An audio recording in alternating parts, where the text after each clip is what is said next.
Swain Event, SwainEvent.com, fueled by Dead End Barbecue, top 100 barbecue restaurant in America. 865-255-03 is our telephone number. Ben McKee, Jason Swain, live here from the Low T Center studio in beautiful Knoxville, Tennessee. Again, 865-255-03 is our telephone number. Download the free Swain Event app. Interact with the show. Take the show wherever you go. If you're on vacation, you want to call in and brag about it, cool. You still listen to the show. If you're on the way to work, listen to the show. Got to get out of the car. Actually got to go to work.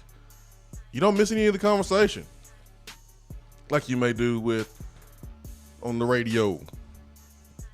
Put your Bluetooth headphones in. Go to your cubicle. Pretend like you're working. Finish the conversation. Finish listening to the conversation. Those hot takes from Ben McKee. Finish listening to the show. You do that with the Swain Event app. Take it wherever you go.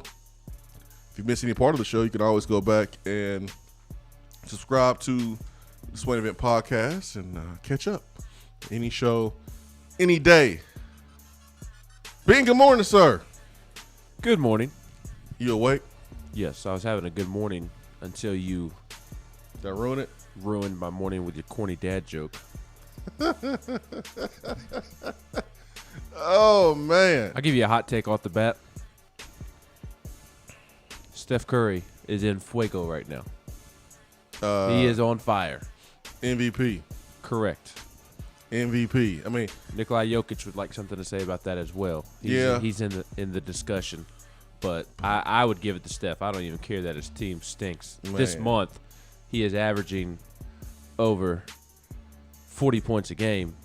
I think right at 40 points a game, which leads me to my hot take that Steph Curry has gone like 10 straight games, has gone a whole month in the NBA, averaging 40 points a game, and he still won't go the entire season averaging 44 points per game. And he is the greatest shooter of all time with a three-point line. So for you old heads out there that hated my Pistol Pete take last week, take that for data. Steph Curry, the greatest shooter of all time, has the benefit of playing with a three-point line, is absolutely on fire right now as one of the best players in the world at the highest level. facts. He is averaging 40 points for the month, but he won't even do it for the entire season. Facts. Take that for data. Facts. That's your hot take off the jump, although I don't think it's that hot of a take. That's I think it's pretty simple. It's pretty lukewarm. Pretty lukewarm right there. I guess it's a take that'll get the people going. Did you see our guy, King Josiah video I did not. about Steph Curry dropping 45 on his brother? and his post about the part from Boys in the Hood. Ice Cube's fight his brother. Oh man, had me rolling, man. Steph ain't had to do his brother like that. He didn't have to do his brother like that, man. He didn't have to do Seth like that, man. That wasn't even right. Travis on Facebook. Good morning. Hey man, how old are you? Me? No, the other you. I didn't know if you were talking to Travis. How old are you? I'll be 26 in September. For 26 illustrious, legendary years, Ben, you have never heard my dad joke? No.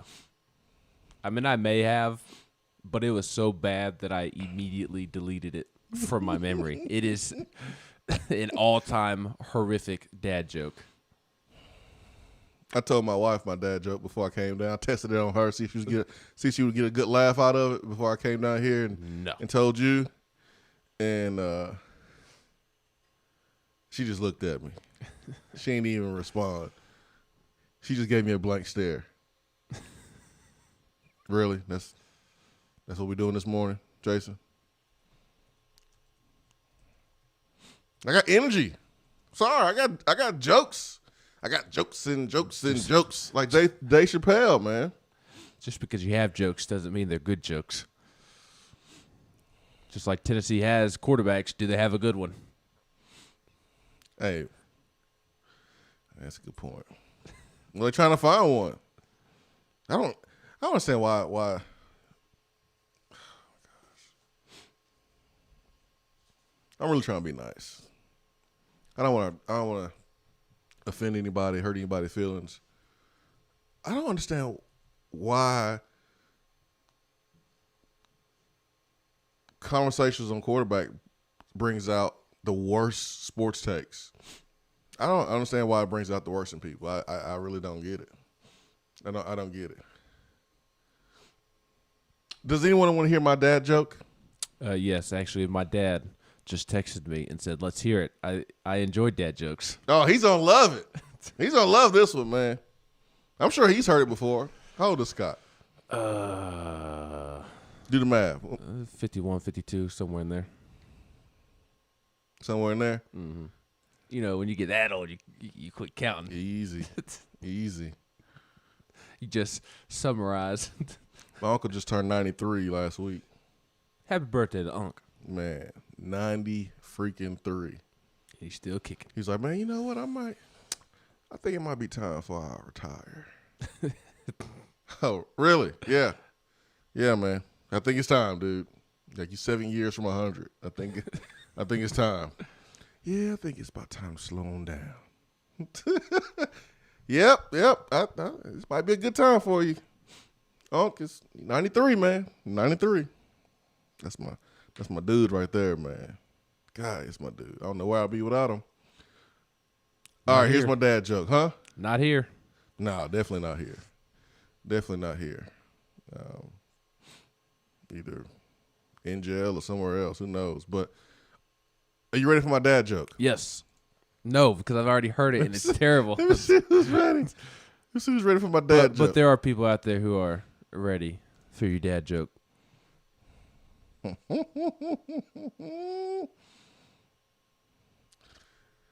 Yeah, you right, Clint. Right now, Jokic does deserve the MVP. He's done it consistently, but still, man, Steph is so valuable to that Warriors team. All right, here's my dad joke though.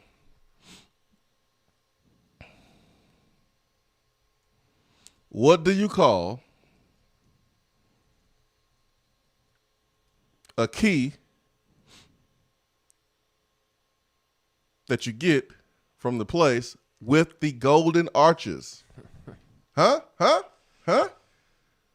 Anybody? Huh? Anybody? Can anyone answer that? What do you get a key?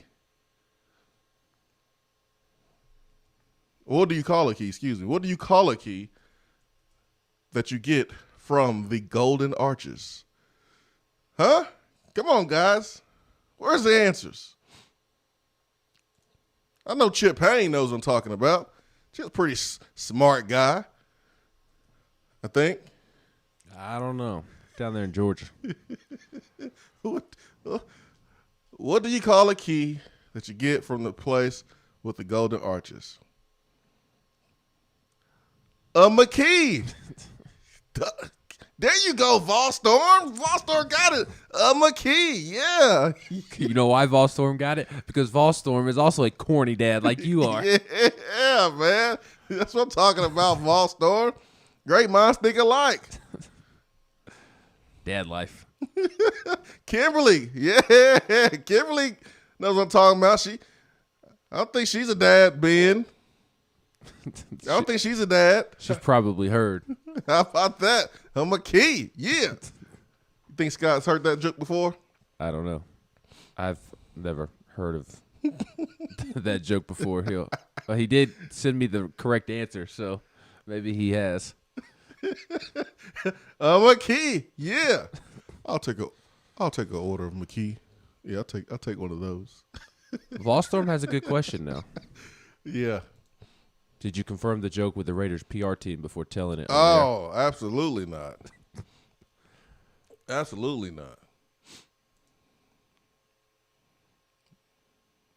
Absolutely not. See, Vaughn Birmingham. That was terrible. Soft and terrible. Oh, it's definitely terrible. That's what makes it so funny. My dad said it was awesome. Has he heard it before? I don't know. Dad, have you heard it before?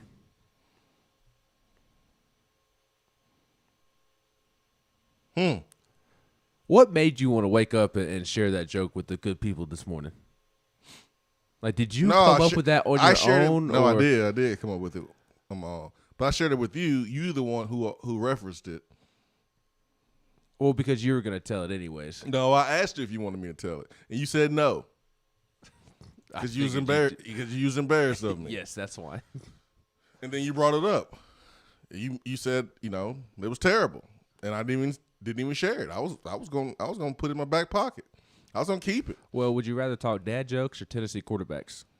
I don't care, man. I don't see the problem with talking Tennessee quarterbacks. You just explained why. You just explained the problem with talking Tennessee quarterbacks. It brings out the worst in people. I don't have a problem talking about it because I try to help folks see the addition of quarterbacks as a good thing. Some folks are looking at it as a bad thing, like they just forgot the last 2 years. So at the end of the day, Tennessee is still a place with everything going on, with the uncertainty that's in the windshield that we can see that's coming, the NCAA and everything. Tennessee was still able to bring in 2 quarterbacks from 2 football programs. People view Virginia Tech as a football program, Michigan as a football program. You were still able to get 2 quarterbacks from those places. In Tennessee, yes, we haven't been blazing it on the recruiting trail. We haven't necessarily been relevant. But even with that, Tennessee was still able to get 2 quarterbacks that possibly could help this offense. And where have people been the last 2 years? With better quarterback play, where would Tennessee be right now? Not with the new football coach. So isn't it a good thing that you were able to bring in 2 guys that possibly could help? I don't understand what the problem is. Like I've seen folks be like, "Oh my gosh, here we go, getting some quarterbacks in the spring." Well, it's because of what we talked. It's because of what we talked about yesterday. They don't want to run off the former 5-star quarterback. Simple as that. Does anyone feel that way? Really? Yes, people feel that way. I peruse the message boards now. Oh my God, you sure do. I see comments on Twitter as well. Who cares? People don't want to run off the 5-star quarterback. What if the ranking was wrong? They don't view it that way. All right, we got to decide. This is what happens. We conveniently take the word or not take the word of recruiting experts as long as it makes us feel good. So if a player is not ranked high, we get on to the folks for not ranking the player high enough.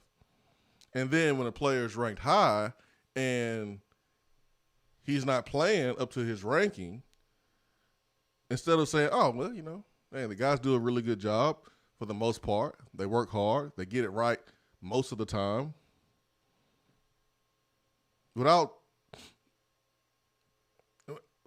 Instead of just saying, they just got it wrong this time. They're like, what's wrong with the coach for not playing him? Well, we can't get rid of him. We can't run him off. We can't lose him. Well, if he doesn't want to be here because he can't compete against someone who was ranked lower than them, what's the problem? Like we act as if the recruiting rankings are always right, and they're not. They're not always right. There's not many absolutes in life. There are some absolutes. At one point, you're not going to be here. Taxes will always be there. That's an absolute. other than that, like, you have to leave some room for a little bit of movement. You have to leave some room for a little bit of doubt or some errors. And if NFL GMs who spend millions and millions and millions of dollars evaluating, flying in prospects, interviewing them, evaluating Wonderlic scores,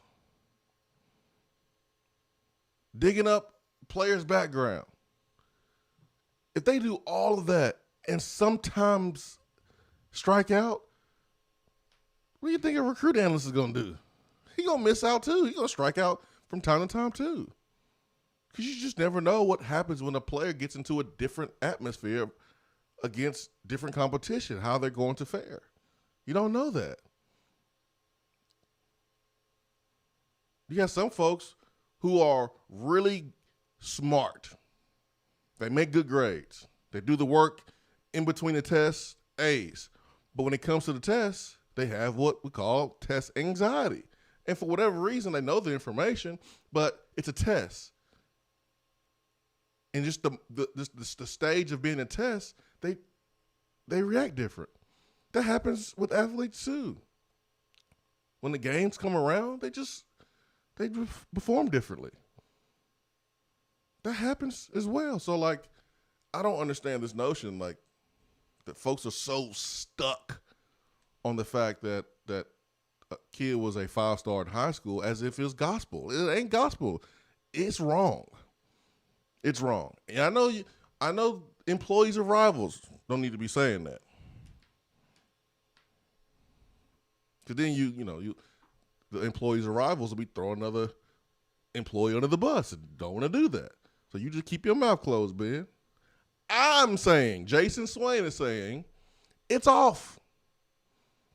I know that everyone wants to pretend like they're never wrong, the Mel Kipers and the Matt Millers and the Todd McShays, but they'll admit sometimes they get it wrong. Can't miss prospect. Best guy in the draft.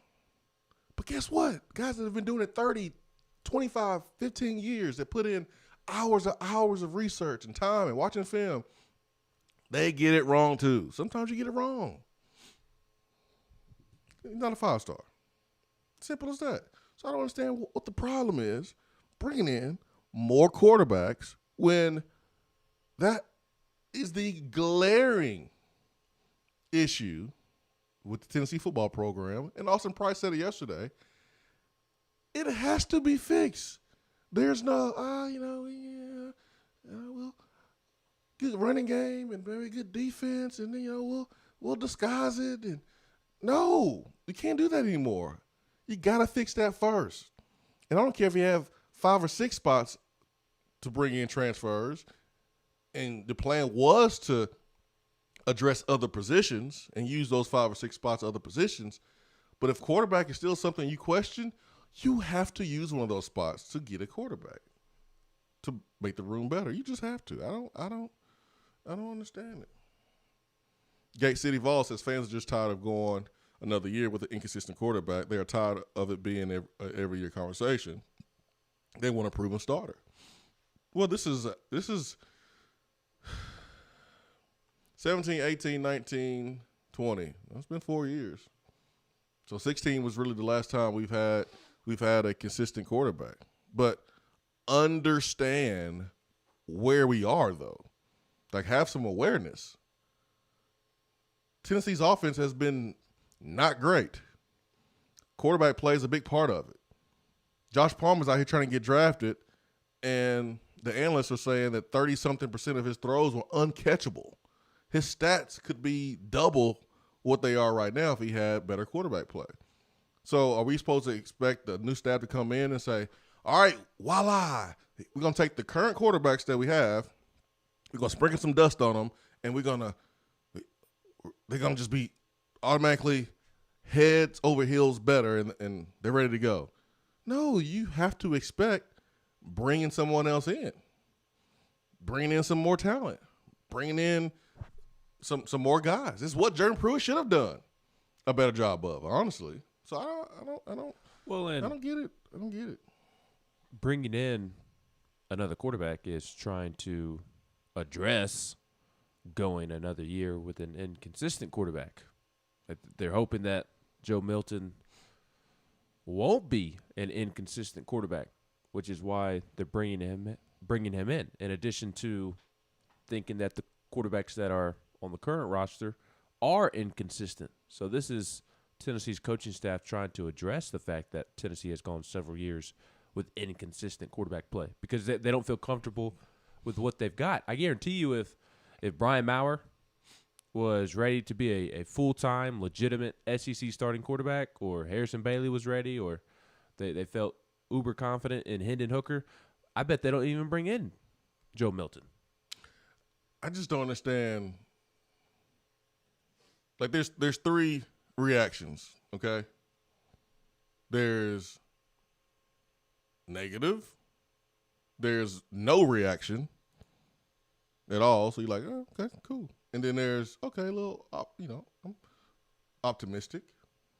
I don't understand why you would be negative on bringing in another quarterback at this point. I understand saying, hey, man, I'll wait and see. I don't have a reaction. I'm not saying it's bad. I'm not saying it's good. I'm just, hey, whatever. It happens. I tend to be more in the middle of, like, no reaction and positive because I'm just happy that Tennessee can attract players. We have playing time to offer. You probably won't be competing for a championship anytime soon. I'm just glad that we were able to get two guys to come in here and not go somewhere else. Because there's other schools that possibly need a quarterback, and they didn't go there. So I'm just glad they came here. That's how I look at it. And then you have a coach that's what he does. He's a quarterback himself. He has a track record of helping quarterbacks improve. So I don't see it as a super negative. Now, Tennessee football as a whole, I'm tired just like y'all when it comes to Tennessee football. Like, I'm tired. I want to see, I want to see results. I'm tired of waiting and seeing and building a foundation. Like, I'm tired of that too. But I don't see why you'd have a negative reaction and get the transfer quarterback when we know that position needs to be corrected. You know the position has to be corrected. They bring in some possible corrections, and you got a problem with it. I don't get that, man. I'm sorry, man. It makes no sense to me. None. 865-255-03. Chip Payne actually enjoyed the dad joke. How about that? Yeah. Ben, it's okay, man. You can tell the joke. I don't want to let it sink in. Let it process. It's going to be really awesome to you. And then you'll start telling people the joke. And then when you have kids, you're going to tell your kid the joke. And then your kids, as a granddad, you're going to tell the granddaughter or son the joke. It's going to be a joke that lives in the McKee family for years and years now. Generations and generations. It probably will, but not because of me, but from my dad. McKee.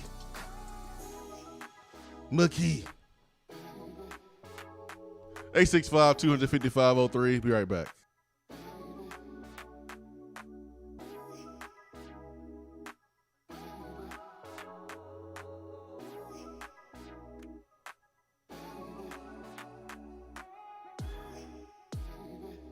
If you want to get in on the conversation, call the Iris Networks hotline at 865-200-5503.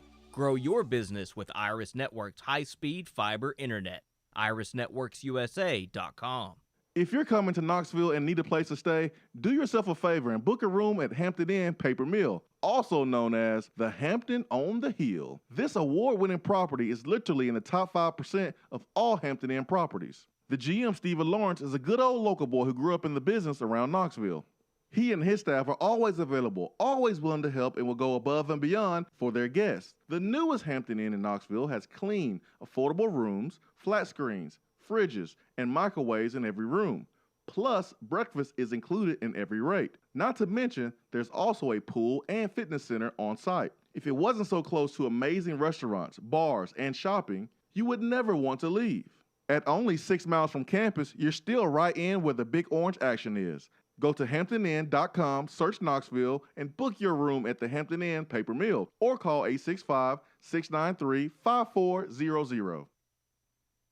Top 100 barbecue restaurant Dead End Barbecue is a no-brainer when you are craving the smoky flavor of quality Q. Dead End makes it easy to enjoy their fantastic menu with online ordering from Chow Now for pickup, or if you don't feel like leaving the house, then have Dead End Barbecue delivered right to your door by Loco Knoxville or Bite Squad. There is no better restaurant in town to enjoy the madness of March with. Cheer on the Vols and the Lady Vols with the best barbecue around. Check them out online at deadendbbq.com. Dead End Barbecue, the search is over. When I made the move to my own studio, I was worried about this. I was worried about that. I was worried about, hey, did I get this piece of equipment? Did I get that piece of equipment? Does that sound good? Does that not sound good? One thing I didn't have to worry about, that was office furniture, because Office Furniture Outfitters met my furniture needs. With a 50,000 square foot facility, they have East Tennessee's largest selection and are the best value for new and used office furniture. Located in Knoxville, it's easy to find everything you need for your new space, including desks, file cabinets, chairs, conference tables, and more. Office Furniture Outfitters is turnkey. They came to my place, we mapped everything out that was needed, they delivered, and get this, set everything up. To learn more about what Office Furniture Outfitters can do for you, log on to ofonox.com. That's ofonox.com. JC's Tree and Landscaping Service specializes in quality tree work done at an affordable price. Trimming and removing trees are their specialty. They also offer other services like land clearing, stump grinding, crane services, and all of your basic landscaping needs for both commercial and residential. JC's will give you a free estimate and beat any written quote by a competitor to guarantee that you get the lowest price around. Don't risk your land with a fly-by-night service. JC's Tree and Landscaping is licensed and insured. Give them a call at 865-599-3799. Out-of-town law firms have been swarming into East Tennessee lately. Firms from Memphis, Chattanooga, and Birmingham have stormed into the area. Wouldn't you rather do business with a local law firm? You know, a true neighbor. Marcos Garza and the pros at the Garza Law Firm are just that. They are our neighbors and friends that support local causes year-round. The Garza Law Firm works to serve you professionally on criminal matters, injuries and accident matters, and Social Security and disability filings. The Garza Law Firm is here for you at garzalaw.com. The Garza Law Firm. Let us help. Top 100 barbecue restaurant Dead End Barbecue is a no-brainer when you are craving the smoky flavor of quality Q. Dead End makes it easy to enjoy their fantastic menu with online ordering from Chow Now for pickup, or if you don't feel like leaving the house, then have Dead End Barbecue delivered right to your door by Loco Knoxville or Bite Squad. There is no better restaurant in town to enjoy the madness of March with. Cheer on the Vols and the Lady Vols with the best barbecue around. Check them out online at deadendbbq.com. Dead End Barbecue, the search is over. We're here with Dr. Michael Carlson of Tennessee Regenerative Sports Medicine to discuss stem cell treatment and PRP. If you have orthopedic injuries such as shoulder pain, knee pain, Achilles tendonitis, or tennis elbow, you should give them a call. That's right, Jason. We specialize in regenerative non-surgical orthopedics. So we treat damaged tendons, ligaments, and joints by using ultrasound-guided injections with stem cells or PRP. And this form of treatment actually stimulates the body's own reparative process and allows for healing of the damaged tissue. So, Doc, what makes your training different than others? Well, Jason, I've been practicing in Knoxville for 26 years, and I'm certified in interventional regenerative orthopedic medicine through the American Academy of Orthopedic Medicine. So unlike the big seminars that will advertise stem cells, fly someone in for a couple hours to talk about supposed stem cells that you order off of a shelf, then they'll depart, leaving the patient wondering who will be the person injecting me and what their level of training is. At Tennessee Regenerative Sports Medicine, I'm the one doing the procedure, and we're using your own bone marrow stem cells or PRP. So in other words, it comes from you and it goes back to you. So you know exactly what you're getting and know exactly the level of training involved. Tennessee Regenerative Sports Medicine, trsportsmedicine.com. East Tennessee's leader in PRP and stem cell therapy. Guys, your health right now is more important than ever. I recommend Low T Center. That's where I get my levels checked. It all starts with the annual wellness exam where they do a comprehensive health assessment exclusively for men, making it quick and easy to take care of your health. And now they offer monitored self-inject at-home testosterone treatment. Most insurance is accepted. Go to lowtcenter.com now to book your appointment and make your health a priority. Low T Center, reinventing men's healthcare.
Around the SEC, the Swain Event fueled by Dead End Barbecue, top 100 barbecue restaurant in America. Ben McKee, Jason Swain here, live from the Low T Center studio. Who's transferring? Who's getting to the transfer portal today? There were two significant football transfers in the SEC West yesterday. Arkansas wide receiver Mike Woods is transferring. Mike Woods, one of Arkansas's better receivers, rising senior who caught 2 passes for 40 yards and a touchdown in this past Saturday's spring game, is transferring. Played in the spring game on Saturday, caught a touchdown, and is now in the transfer portal. He was second on the team in receptions and receiving yards over the last 2 seasons and was expected to head to the NFL after one more productive season. 6'1", 198 pounds. He busted us for 3 catches for 64 yards He's good. and a touchdown. I think he would. He would probably be Tennessee's 3rd starter. I would take Jalen Hyatt, Valus Jones over him, but he would be in Tennessee's rotation. I don't know, man. I think he'd be fighting. I think he'd be fighting for a starting spot for sure. I think he probably would be starting. To be honest, I can see him being one of the top guys here, for sure. And the other significant transfer in the SEC West is Mississippi State wide receiver Javonte Payton. He is in the transfer portal after also playing in the spring game, granted Mississippi State's spring game, over the weekend. 3 days after playing in Mississippi State's spring game, appeared in 22 games, had 5 starts. He's from Nashville. Jeremy Pruitt recruited him, went to Hillsborough High before spending the first 2 years of his college career at Northwest Mississippi Community College, and that's when Pruitt recruited him out of JUCO. He decided to go to Mississippi State instead. He caught 9 passes in 2019 and then caught 19 passes for 225 yards and a touchdown this past season. Oh, yeah, I'll be out of there too. I only caught 19 passes in this offense. Yeah, and I remember him too. Tennessee really wanted him. Yeah, he's a 4-4 guy. They wanted him in the slot. I remember, because he wasn't he a former Ole Miss commit? I want to say he was a former Ole Miss commit. I think decommitted, and then I thought we were going to get him. He's a 4-4 guy. I remember him, and he surprised me when he picked Mississippi State. But to only catch 19 passes in a Mike Leach offense for a season, and you play wide receiver, yeah, that's not ideal. Yes, and I think from the player's perspective, like I'm looking at him, like, how are you at Mike Leach's offense? And you only got 19 catches. And then here's this little nugget in the Clarion Ledger in his transfer article. In the spring game on Saturday, 11 different wide receivers and 2 running backs had more receiving yards than Javonte Payton in the spring game. Oh, yeah. 11. Something ain't right there. Yeah. 11 different receivers plus 2 running backs had more receiving yards than Javonte Payton in the spring game. Yeah, sometimes you just need to change the scenery, man. Sometimes you just don't mesh well with the culture. And we get so caught up sometimes where when something doesn't work out, we think it's always a bad and good side, right or wrong. Sometimes a couple decide not to be together because it just don't work. It doesn't have to be one person was right, the other person was wrong, somebody was bad, somebody was good. It just don't work out. That can happen. Just not comfortable. It's not you, it's not me, it's just not a fit. But we get so caught up with got to blame somebody. It got to be somebody's fault. And maybe it is somebody's fault. You know, maybe Mike Leach did something. Who knows? Maybe somebody on Mississippi State side did something. Maybe Peyton did something or didn't do something. I don't know that, but I'm not jumping to that conclusion. I'm leaving it open. Maybe it just didn't work out. Yep, maybe so. Golly, man, we don't really. There's so many other positions we need to address, but I can't help it. I'm kind of interested. I'm more interested in Mike Woods than Javonte Payton. I'm interested in both. Yeah, I'm interested. Yeah, More Payton than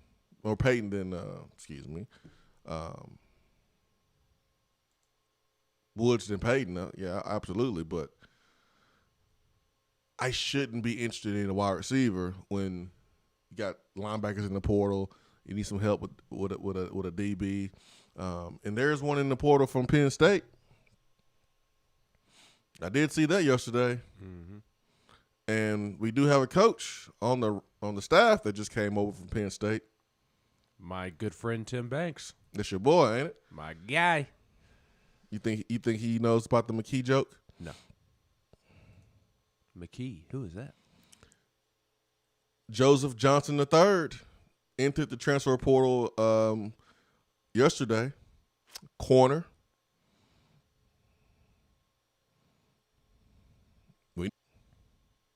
So does Tim Banks jump on that, and does his relationship with Penn State corner transfer Joseph Johnson, will it help him, or does Joseph Johnson say, "Hey man, I want to go somewhere else"? You know, Tim Banks will know him. Yeah, you know the thing about this transfer portal is, I mean, like, the winning programs right now, they'll participate too, but they can be really picky and choosy. A lot of guys who are transferring out of their school who may want to win a little bit more, those schools may not even want them. Not good enough. So it makes a place like South Carolina, Tennessee, Arkansas, Ole Miss. I mean, it makes those places a potential destination for these players who may want to play in the SEC, but the Georgias and Alabamas can be really, really, really selective about who they bring in. But Tennessee may be the only school that has an in with this Joseph Johnson corner from Penn State. When I say Tim Banks knows him, obviously he knows him, the person, but knows him in the sense of he knows his game, knows what he does well, what he doesn't do well. And if Tim Banks thinks he's a guy that can contribute, he should go get him. Yep. 865-255-03. Chip Payne says, can we go get Mike Woods? You know we don't need him. It's more of a want. Like, you didn't need. Yeah, you didn't need those pair of shoes. You didn't need that piece of equipment that you saw on sale at the home improvement store. You didn't need it, but you want it. Because you need linebacker. You need a pass rush. You need a DB. You need defensive help. I would be surprised if they added any receiver at this point. They were kicking tires on some receivers at the beginning of spring, but I think they've seen enough from some guys in the room, like a Jimmy Callaway, to make them feel better about that third wide receiver spot. So I would be surprised if they used one of their transfer spots on a receiver, because they quite frankly feel better about the receiver position now than they did at the beginning of spring. Yeah. I think they can probably say that about – never mind. I was about to say they can say that about every position. I think publicly they would say that. I don't know if privately they could say that. So that's why I just keep my comment to myself about that one.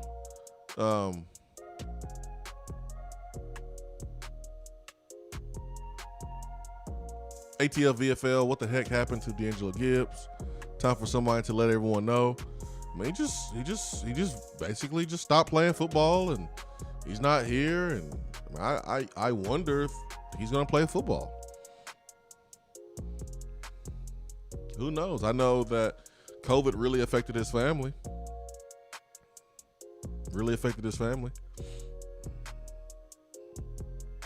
And family is more important than football for sure. So I don't know. 865-255-03. Chip, all right, man. I thought we was cool for like 5 minutes, man. You like my dad joke, now you already trying to throw shots again. I don't have a DJ Shockley jersey, okay? Golly, man. You over here hyping Chip up, Ben?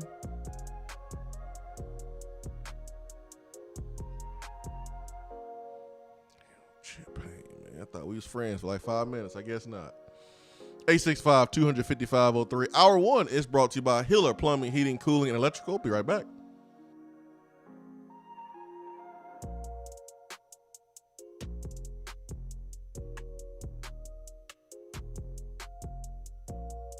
At work? Can't call in? Don't feel bad. You can talk to the guys on the text box. It's part of the free Swain Event app. More and more Tennessee businesses are switching to Iris Networks for reliable, local, high-quality, high-speed business fiber internet. Iris provides direct internet access from 10 megs to 10 gigs with no payments for 90 days. Iris also offers next-generation business phones with work-from-anywhere capability from the mobile or laptop app. With local sales, support, and service, Iris is a partner in the community. Learn more at irisnetworkusa.com or call 865-448-IRIS. Iris Networks, a Tennessee business connecting Tennessee businesses. It's a new season, which means it's time to rep your team in new ways with gear from Game Time Sidekicks. Rep the Vols with every sip with a new tie-dye tumbler or bottle. They also have a new NFL Players Association product line, so you can support your favorite VFL on Sundays. Want to put your own flair on a tumbler? Game Time Sidekicks has you covered with options to add your own text or even a monogram on the back of your favorite team tumbler. To check out everything that Game Time Sidekicks has to offer, go to GameTimeSidekicks.com. Carry your team with Game Time Sidekicks. Good morning, Swain Event family. As you already know, I'm your go-to realtor when you are considering buying, selling, or investing in East Tennessee real estate. But did you know I can help all of you listeners in other parts of the country? No matter where you're listening from, there's a good chance I have several Keller Williams real estate partners in your area. I've developed relationships with realtors I know I can trust to help you with your needs. So give me a call, Jennifer Morris, Keller Williams Realty, 865-257-7897, or email me at jennifermorris865@gmail.com. I just wanted to come by and congratulate you on the great work you've been doing. I like your style. You remind me of a young me. Failure is not an option. That boy is good. Hoes, remind yourself, nobody built like you. You design yourself. Attaboy. Attaboy is brought to you by Made in Tennessee Business Fiber Internet from Iris Networks. Find business solutions for you at irisnetworksusa.com.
Reliable, local, high-quality business, fiber, internet, and voice. IrisNetworksUSA.com. Iris Networks, where you can take advantage of 90 days, no payment.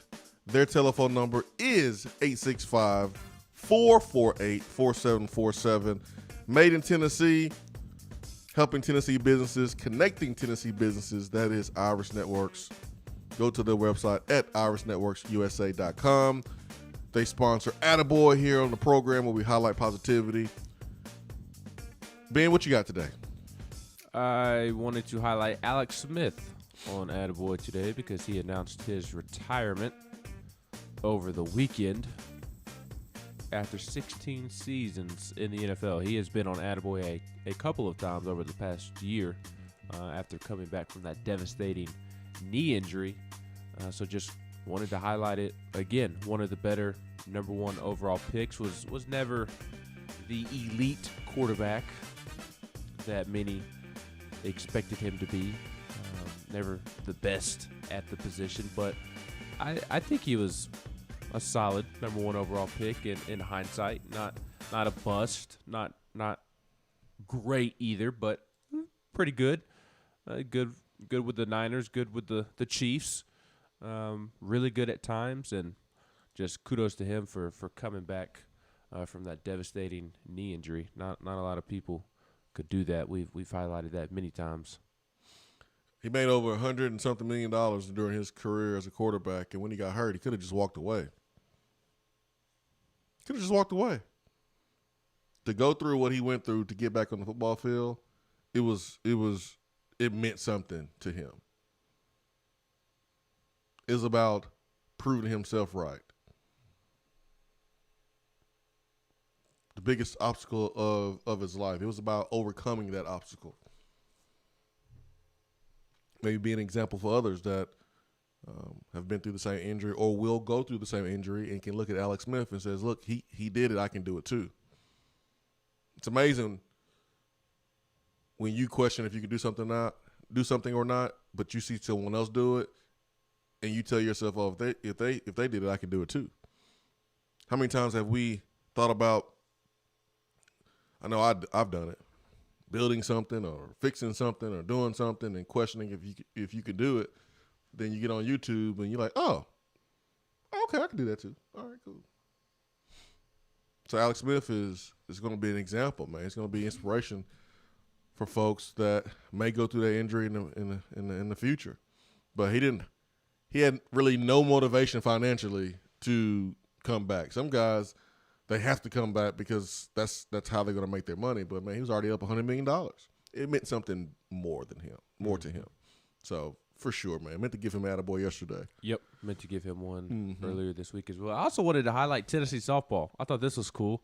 Strolling my timeline yesterday, and the SEC is tweeting out the SEC Players of the Week, and Tennessee softball had the SEC Player of the Week and the SEC Pitcher of the Week. So I thought that was pretty cool. And Swain, you'll appreciate that. The SEC Softball Player of the Week was Urosh's girlfriend, Kiki Malloy, who is the daughter of former NFL safety Lawyer Malloy. Yes, Lawyer Malloy. Do you think Uros, when he asks his girlfriend if she loves him, does he say it like Drake? Kiki, do you love me? You think he says it like that? Probably, because Uros is as corny as you are. Crazy, man. Uros is smooth as a baby's bottom, man. You don't have a nice looking girlfriend like that unless you are smooth. Uros is smooth, just like me.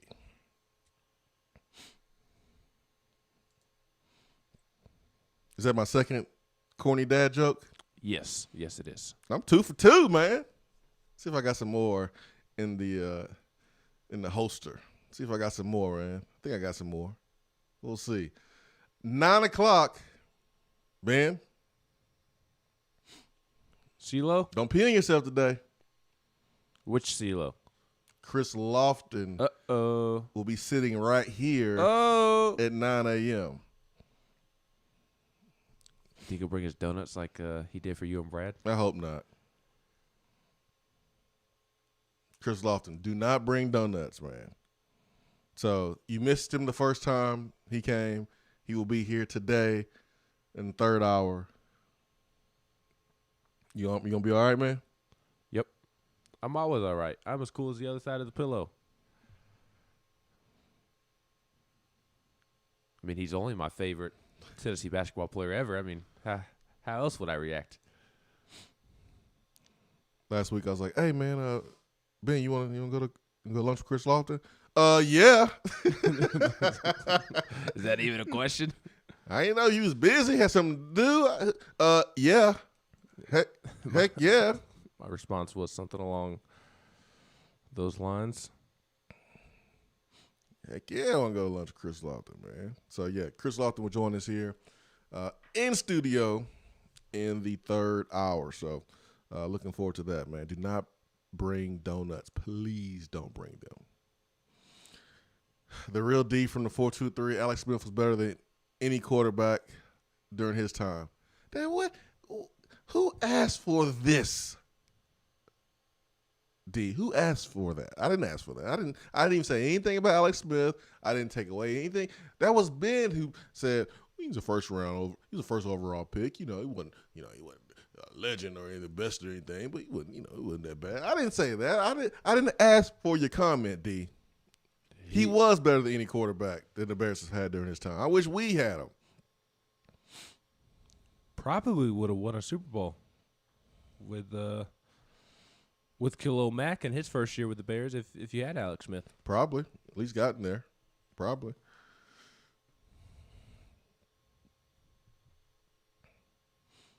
Chip, it's all good, man. If you can keep dishing out the DJ Shockley jokes, if you feel like they funny, roll them out, man.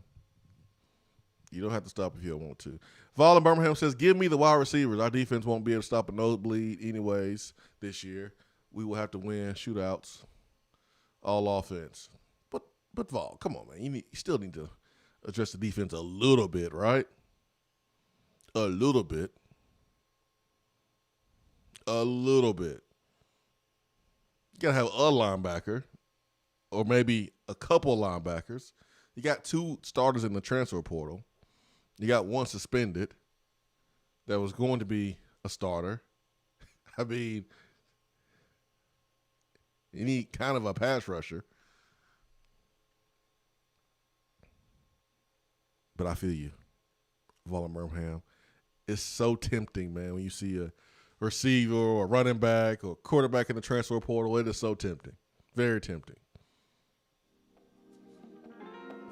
Pizza Mon says, you need something to hang your hat on. I was drooling. What about Velus Jones? Yeah, man, he's been a great pickup for Tennessee. Great pickup for Tennessee. Touchdown turnover coming up next. Swain Event, SwainEvent.com, fueled by Dead End Barbecue. Stay with us.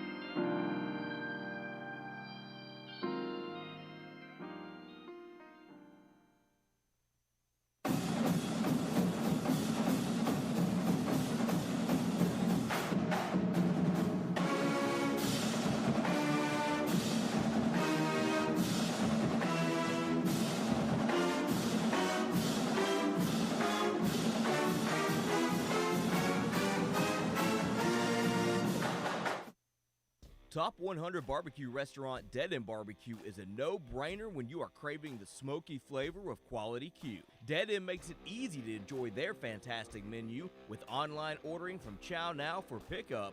Or if you don't feel like leaving the house, then have Dead End Barbecue delivered right to your door by Loco Knoxville or Bite Squad. There is no better restaurant in town to enjoy the madness of March with. Cheer on the Vols and the Lady Vols with the best barbecue around.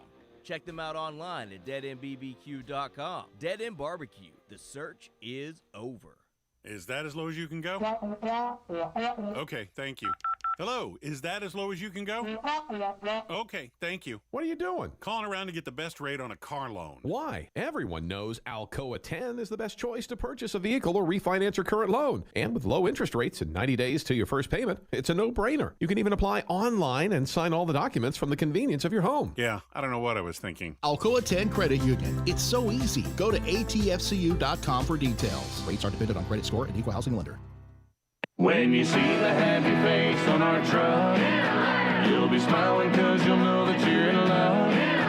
At Hiller, we care about your family's comfort all year long. If you get caught without air conditioning this summer, we're offering a free service call with any repair. That's a free service call when we do the work on your HVAC system. Visit happyhiller.com to schedule your appointment today. Call the happy face truck today. Touchdown or turnover is backed by Alcoa 10 Federal Credit Union, a place where you belong.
Swain Event fueled by Dead End Barbecue. Touchdown turnover is backed by Alcoa 10, the Federal Credit Union, the place where you belong. Better rates and better service. It's time to instigate. Yeah. Yeah, Ben. Touchdown turnover. The New York Yankees will beat the Atlanta Braves. Touchdown turnover. Ben, is this the first time they played this season? Last night was, and tonight will be the second time. And then they play in Atlanta in July, if I'm not mistaken. You sure it's not the first time they played this season? Tonight. So they played yesterday? They did play yesterday. Who won that game? And in typical Yankees, Braves fashion, the New York Yankees remained daddy. The Yankees own the Braves. It don't matter if the Yankees have the worst record in the American League. It doesn't matter if it's in the World Series. It doesn't matter if it's in 1969 or 1998 or 1999 or 2000. It doesn't matter if it's 2010, 2015, 2020, or 2021. It doesn't matter if it's on 420, if it's on Christmas, if it's on New Year's Eve. The Yankees, the New York Yankees, own the Atlanta Braves. The Yankees have to pay child support for all the times they have beaten down the Braves. Oh, man. Can't even beat the Yankees when they're the worst team in the American League. I mean, the Yankees and the Braves records are not too far apart. Shh. I'm sorry. Let me get my facts out of here. You was flowing. Keep flowing, man. Keep flowing. Keep doing your thing. That's as far as I'm willing to go because I'm sure the Yankees will lose tonight. And they've only played like 16, 17 games this season anyway. So 16. They're 5-10. The Yankees were prior to last night's victory. Yeah, good job, Ben. Because 5 + 1 is 6. Now they're 6-10. Exactly. But the 5-10 start was the worst start in Yankees history since 1977. And the Braves, coming off of a near World Series appearance, just like the Yankees, couldn't beat them. Could not beat them. The Yankees strike out. Look at pitches down the middle. Charlie Morton was slicing and dicing. And still couldn't beat him. Still couldn't beat him. Garrett Cole wasn't even on the mound. So the Yankees and the Mets, when they play, it's called the Subway Series. Was this the almost series between two teams that almost got to the World Series? No, this is what they call the father-son series. Because the Yankees have whipped the Braves so much in the Braves' lifetime. The Braves lost. Not only did they lose to the 5-10 Yankees. Yes. I knew Chip was going to come in hot. I know I'm going to get people going. Chip said, Ben, STFU about the dang Yankees. Not only did the Yankees stink, last night the Yankees I don't know if I should go here, but I'm going to do it anyways. Remember, you just got a new job, Ben. Yeah, but this may affect my job with you.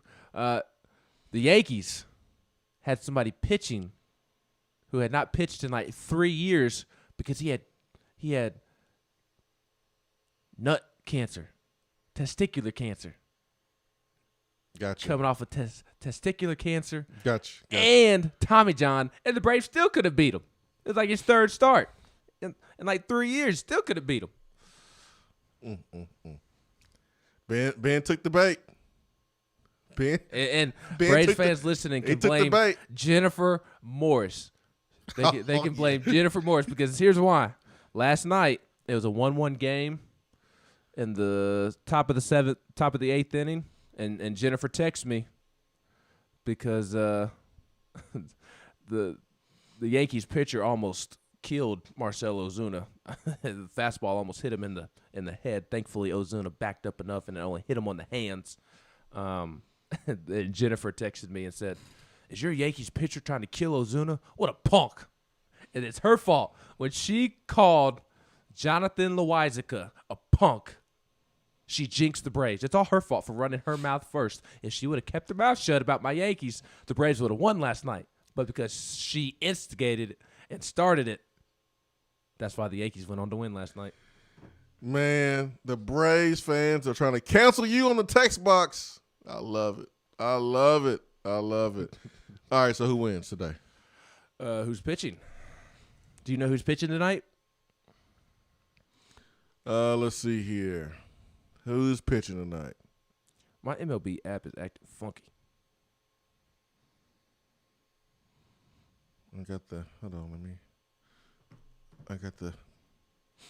What happened yesterday. No, I don't know who's pitching tonight. I mean, I have zero faith in the Yankees right now. So what you doing all that trash talking about? Just for fun. Just for fun. Hopefully people don't take me too seriously on the text box. No, you already canceled, man. You already canceled about the Yankees. Dang, I did not realize the Braves' record was practically the same as the Yankees. Yeah. Whoops. Both teams stink right now, and Atlanta's going through quite a bit of injuries. Yankees got lucky and didn't have to face Ronald Acuna last night. Doesn't sound like he's going to play today either. I'm going to go with the Braves just because I have zero confidence in the Yankees. Mm-hmm. I was stunned that they won last night. You're going to do all that talking just to pick the Braves to win today. I mean, I thought the Braves were going to win yesterday too. That was a good one. That's a good one, Ben. Surely people can recognize that I'm joking. I like the Braves when they're not playing the Yankees. 5 Cent Vol says, can we talk about UT Sports and get off my Braves? I'm trying to move on. Do you want to talk about Tennessee quarterbacks instead? King Vol says, we beat ourselves more than anything. Wild pitch and bases loaded. Walk, or we would have went extra indy. We went to the extras. That is true. All you got to do is throw it down the middle against the Yankees, and they'll swing and miss. Jerome says, I hate you, and y'all have the highest paid roster and never win. And you can't be saying what you said on the radio, Ben. Hey, I didn't even say it the way that I wanted to say it. It's time to censor Ben with all his Braves hate. I like the Braves. Tremel, you also have no room to talk right now. This is the message that Tremel sent to the show at 8:03 a.m. Bros, my dumb butt was listening to yesterday's last hour. ... Then Swain, you said peace and love. Then the show ended. ... In my Cat Williams voice, I was like, wait a minute. ... It's 8 o'clock. What the heck? Then I was like, oh, facepalm emoji. Tremel listened to hour 3 of yesterday's show thinking that it was hour 1 of today's show and thinking that he was listening live to today's show. Oh, wow. That was terrible. All you do is hit the big old play button on the app. Just big old play button right there. Just it's live. Yeah. I mean, you really have to go fishing to go pull up the podcast. But it's all right, Tremel. It's all good, man. It's all good. 90s Vol wants to know who is first in the AL East. I'll tell him who's in first in the AL East when he tells me who is in first, second, and third in the NL East. Oh, man, I can tell that's a Red Sox fan right there. No, Braves fan, I would imagine. Well, I said AL East, right? Yeah, but I think for some reason he's trying to take a dig at the Yankees, although his Braves are not in a great position either. Both of y'all sorry. Anyways, John Fulkerson talked to the media yesterday and confirmed what many of us suspected during the season when he wasn't playing like he did last year. And he confirmed that he did have COVID, and it did affect him. And that's no surprise. Like, how could it not affect you? I mean, it's a disease that no one has heard of, and people are trying to figure out. The world's trying to figure out. You get it. You're having to be isolated away from all your teammates, just on the psychological side, then physically affecting you as well. Like, you got to be in shape to play some basketball. Like, you got to be in shape really to play any sport, but basketball is continuous running. And so John Fulkerson also talked about what led to his decision to come back, and if he knew that he was coming back when Tennessee was getting all these transfers and all these commitments and signees. It was good to hear him explain the process of him making a decision. The people are, backing him in his corner. He told a story, Ben, about as he was shooting his movie, that one of his teammates thought that he was like shooting a movie, announcing he was leaving, and like basically started crying. And folks had to tell him, no, man, I'm staying. I'm staying. So I just let you know right there how that was definitely Uros. Oh, it was definitely Uros. Definitely Uros. I don't think it was Josiah or Vescovi. It was definitely Uros, man. I'm putting all my money on Uros. We can really do process of elimination here. It's only like, 3 or 4 dudes. Victor Bailey, Olivier are the only two you did not mention. Oh, yeah, Olivier. It was your favorite player on the team. Uro's my favorite player right now. I mean, I thought it really spoke to Fulkerson's struggles last year and why I believe Tennessee is more likely to get the John Fulkerson prior to the COVID season. The John Fulkerson that has the potential to play at an all-SEC level, the John Fulkerson that went off in Rupp Arena. I think Tennessee is much more likely to get that John Fulkerson than last year's John Fulkerson, because not only did Fulky have to deal with COVID, but in the midst of trying to work back from COVID and dealing with COVID fatigue, which is a real thing, he also had to deal with a wrist injury, a back injury, getting his wisdom teeth taken out. I mean, it was just not a fun year to be John Fulkerson. So I really think that last year was a blip on the radar in terms of struggles. I would be stunned if John Fulkerson struggled this upcoming season like he did this past season.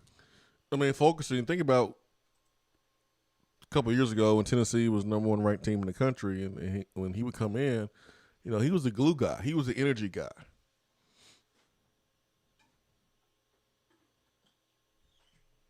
And the crowd loved it when John Fulkerson entered the game. He would fly around, block shots, dive for loose balls, get rebounds. He was like the Dennis Rodman. He's like the white Dennis Rodman of Tennessee basketball, man, when he would come in. I think about Dennis Rodman's time when, you know, he's with the Spurs and his time with the Bulls. I mean, he came in with the colorful hair. And, when Dennis Rodman would make a shot, a jump shot, the crowd would be so ecstatic, probably more ecstatic than when Jordan Pippen made a jump shot, because he just provided so much energy. And that's just fascinated by him. Yeah, that's just something he just didn't do a lot of. But when John Fulkerson would make big plays, putting the ball in the basket, the crowd had like a different energy to them. Even more so than when Grant Williams or Admiral Schofield made a basket. So he was an energy guy for Tennessee. And not to have the fans in the stands affected him. And he said that. He said, I really love playing off the fans and their energy. And he's not the only athlete that felt that way. Not the only one in basketball, certainly not the only one in football, because we do feed off the crowd's energy. If you are playing away and the crowd is silent, that's still energy that you feed off of. That's the energy of disappointment. And you feed off of it. You drink those tears. And if you're home, you're making big plays, the crowd's getting into it, man, you feed off the energy as well.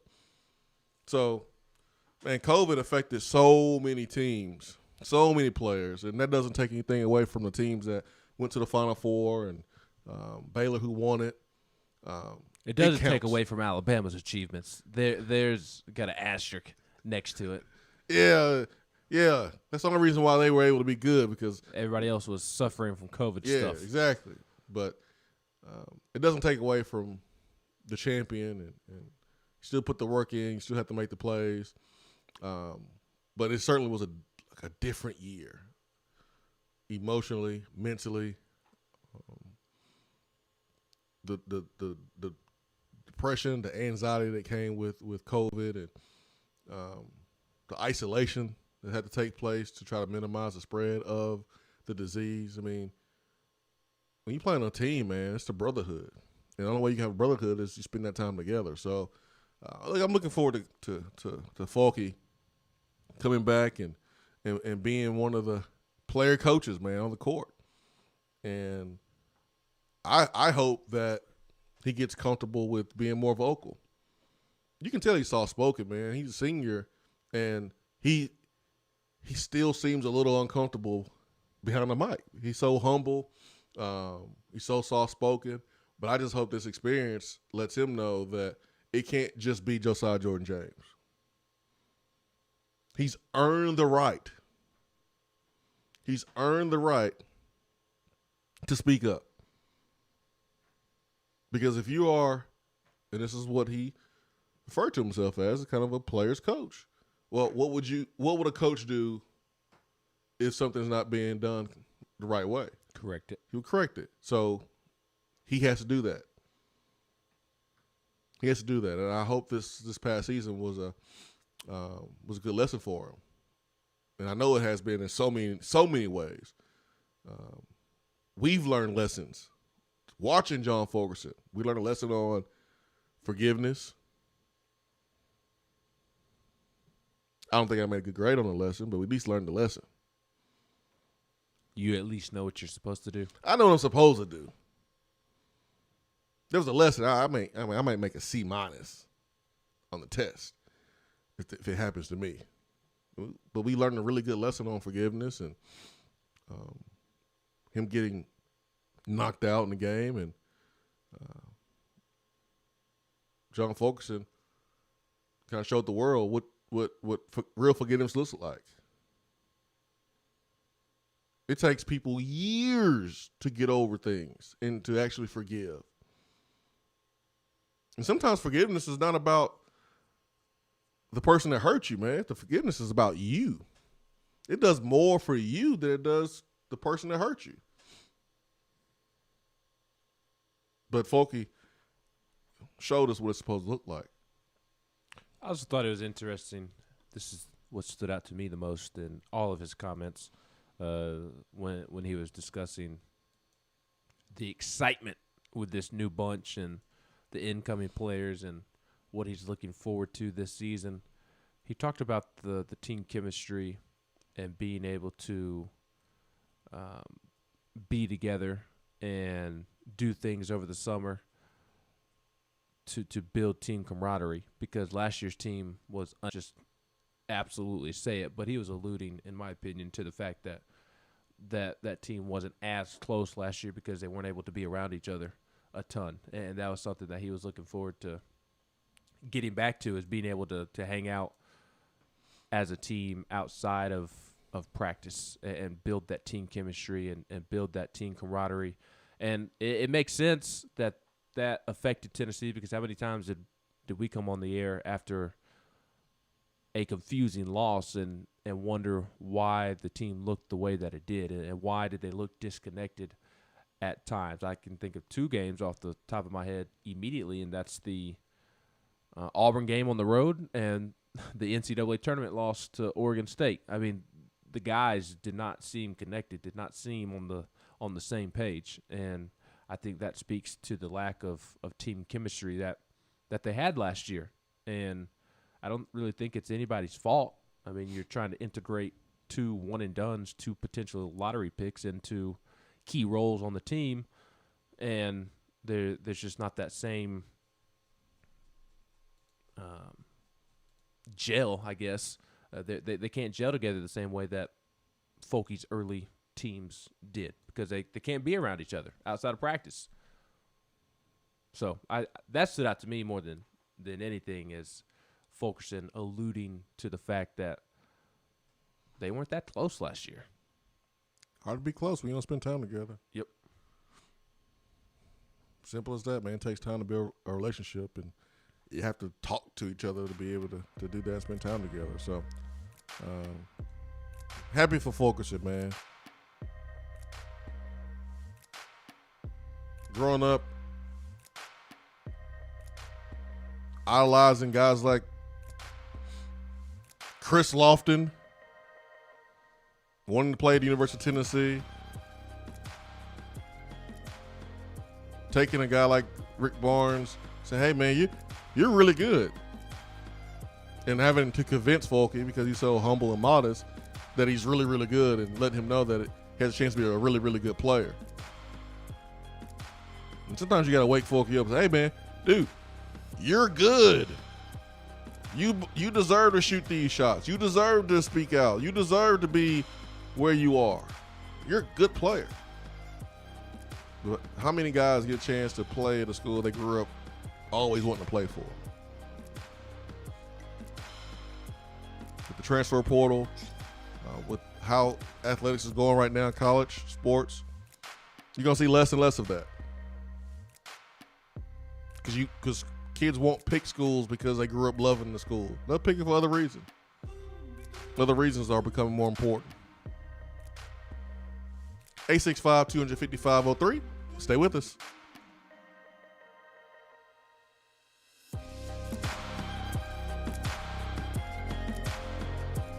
While the other guys are taking guesses, the Swain Event is taking you behind the scenes and in the huddle every morning from 7 till 10 right here. Out-of-town law firms have been swarming into East Tennessee lately. Firms from Memphis, Chattanooga, and Birmingham have stormed into the area. Wouldn't you rather do business with a local law firm? You know, a true neighbor. Marcos Garza and the pros at the Garza Law Firm are just that. They are our neighbors and friends that support local causes year-round. The Garza Law Firm works to serve you professionally on criminal matters, injuries and accident matters, and Social Security and disability filings. The Garza Law Firm is here for you at garzalaw.com. The Garza Law Firm. Let us help. When I made the move to my own studio, I was worried about this. I was worried about that. I was worried about, hey, did I get this piece of equipment? Did I get that piece of equipment? Does that sound good? Does that not sound good? One thing I didn't have to worry about, that was office furniture, because Office Furniture Outfitters met my furniture needs. With a 50,000 square foot facility, they have East Tennessee's largest selection and are the best value for new and used office furniture. Located in Knoxville, it's easy to find everything you need for your new space, including desks, file cabinets, chairs, conference tables, and more. Office Furniture Outfitters is turnkey. They came to my place, we mapped everything out that was needed, they delivered, and get this, set everything up. To learn more about what Office Furniture Outfitters can do for you, log on to ofonox.com. That's ofonox.com. We're here with Dr. Michael Carlson of Tennessee Regenerative Sports Medicine to discuss stem cell treatment and PRP. If you have orthopedic injuries such as shoulder pain, knee pain, Achilles tendonitis, or tennis elbow, you should give them a call. That's right, Jason. We specialize in regenerative non-surgical orthopedics. So we treat damaged tendons, ligaments, and joints by using ultrasound-guided injections with stem cells or PRP. And this form of treatment actually stimulates the body's own reparative process and allows for healing of the damaged tissue. So, Doc, what makes your training different than others? Well, Jason, I've been practicing in Knoxville for 26 years, and I'm certified in interventional regenerative orthopedic medicine through the American Academy of Orthopedic Medicine. So unlike the big seminars that will advertise stem cells, fly someone in for a couple hours to talk about supposed stem cells that you order off of a shelf, then they'll depart, leaving the patient wondering who will be the person injecting me and what their level of training is. At Tennessee Regenerative Sports Medicine, I'm the one doing the procedure, and we're using your own bone marrow stem cells or PRP. So in other words, it comes from you and it goes back to you. So you know exactly what you're getting and know exactly the level of training involved. Tennessee Regenerative Sports Medicine, trsportsmedicine.com. East Tennessee's leader in PRP and stem cell therapy. It's a new season, which means it's time to rep your team in new ways with gear from Game Time Sidekicks. Rep the Vols with every sip with a new tie-dye tumbler or bottle. They also have a new NFL Players Association product line, so you can support your favorite VFL on Sundays. Want to put your own flair on a tumbler? Game Time Sidekicks has you covered with options to add your own text or even a monogram on the back of your favorite team tumbler. To check out everything that Game Time Sidekicks has to offer, go to GameTimeSidekicks.com. Carry your team with Game Time Sidekicks. You don't have to take an L just because you can't listen to the Swain Event live. You can catch up on the podcast posted daily on the app, online, and on iTunes.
Hiller is giving away free vacations for you and your family this month with every purchase of a new whole home generator or select new HVAC systems. Hiller is giving you a free week-long vacation with every purchase of a new tankless water heater. Hiller's going to give you a free weekend-long vacation. Also give you $100 in gas with a gas card. You can choose from over 400 Wyndham, Marriott, Hilton, or Hyatt hotel properties. Find out more details at happyhiller.com. Happy you'll be, or the service is free. That is happyhiller.com.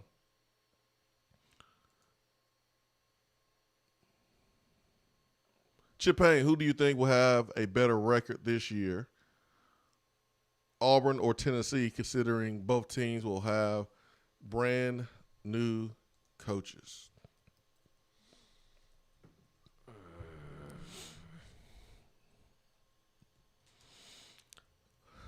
Here's the thing about Auburn. They play Alabama. We play Alabama. They play Georgia. We play Georgia. Now they play both teams are taking LSU. 2 L's to each. Yeah, they play LSU. We both play Ole Miss. They play Texas A&M. Their cross division game this year looks like it is South Carolina. We play South Carolina.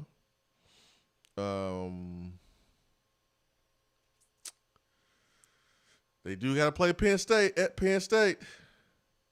Ooh, that's going to be a good one. Who knows what's going to happen there? They play Georgia. They play Georgia State, man. They play Georgia State this year, too. It's not the first game of the year, so. True. Auburn has the tougher schedule. Auburn also has more talent than Tennessee.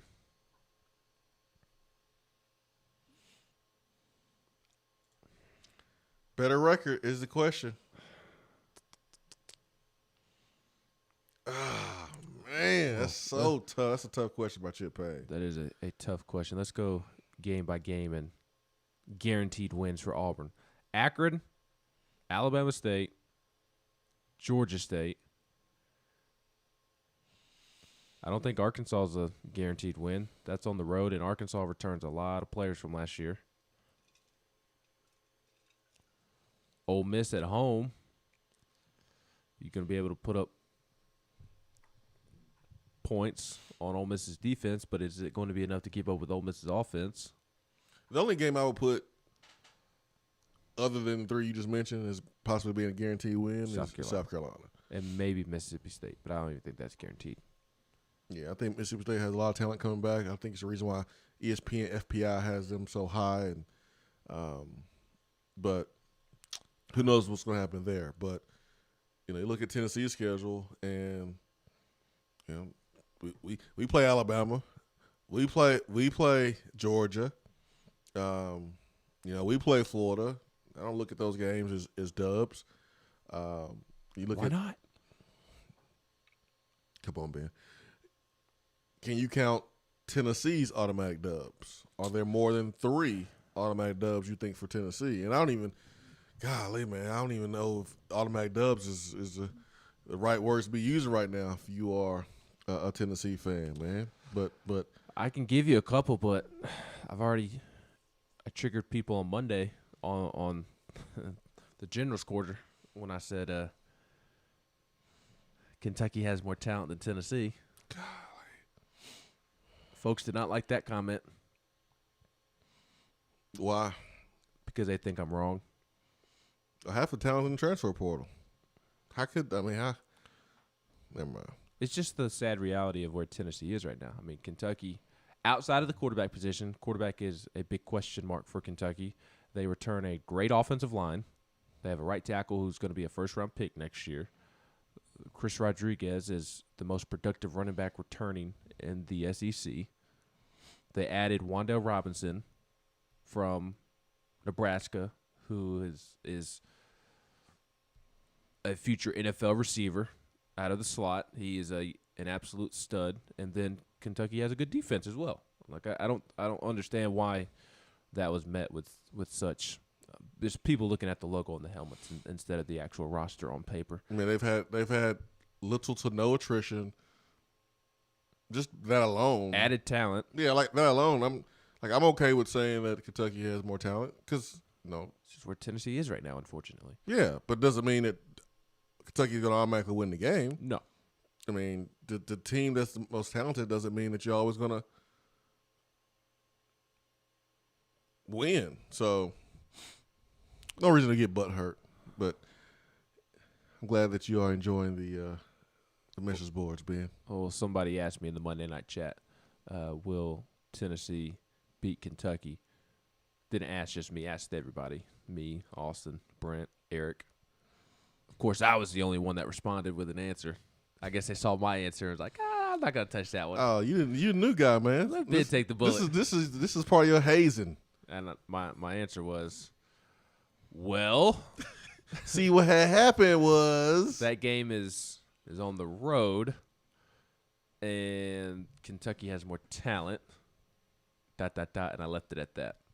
Not that I think Kroger Field is some great home environment, but it is still a road game. Well, the true answer is you don't know because no one knows. No one knows what's going to happen between Tennessee and Kentucky because I thought Tennessee would beat Kentucky this past season. Kentucky was playing like trash at the beginning of the season. And guess what? They had their best game against Tennessee because after they beat Tennessee, it started looking like trash again. Yep.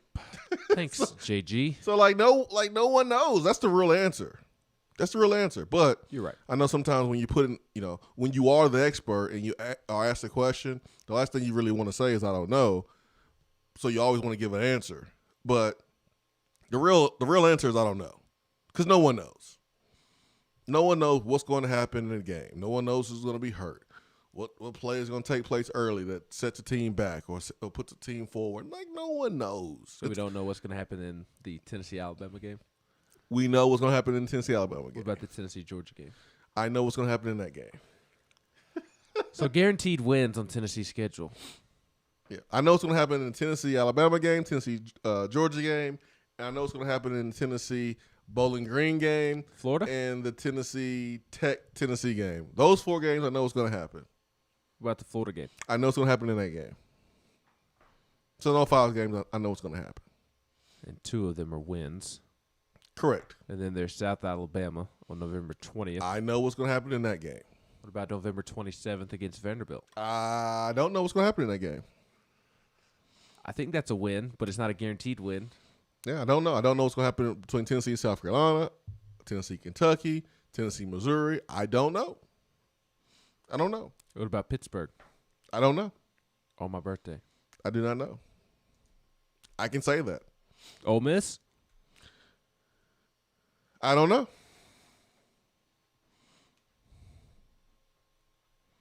I don't know. Those are toss-up games. The games that I said I don't know too, those are toss-up games for me. I agree. I don't know. You're not supposed to. You're supposed to disagree.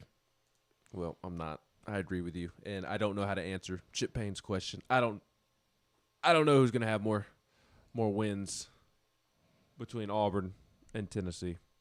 All I know is Auburn's schedule is harder, and Auburn has more talent.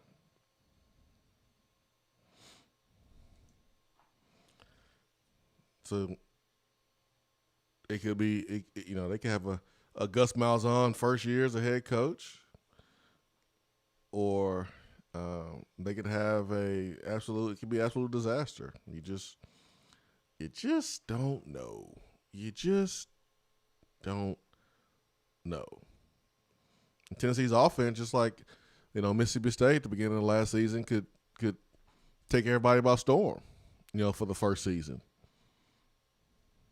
The first season, I can see Tennessee going out there and surprise some folks because people are not used to this offense. And then guess what's going to happen? People are going to make adjustments. They're going to make adjustments. Now, I don't know how much you can adjust during the season with a pace like Tennessee's. Mississippi State's, it was more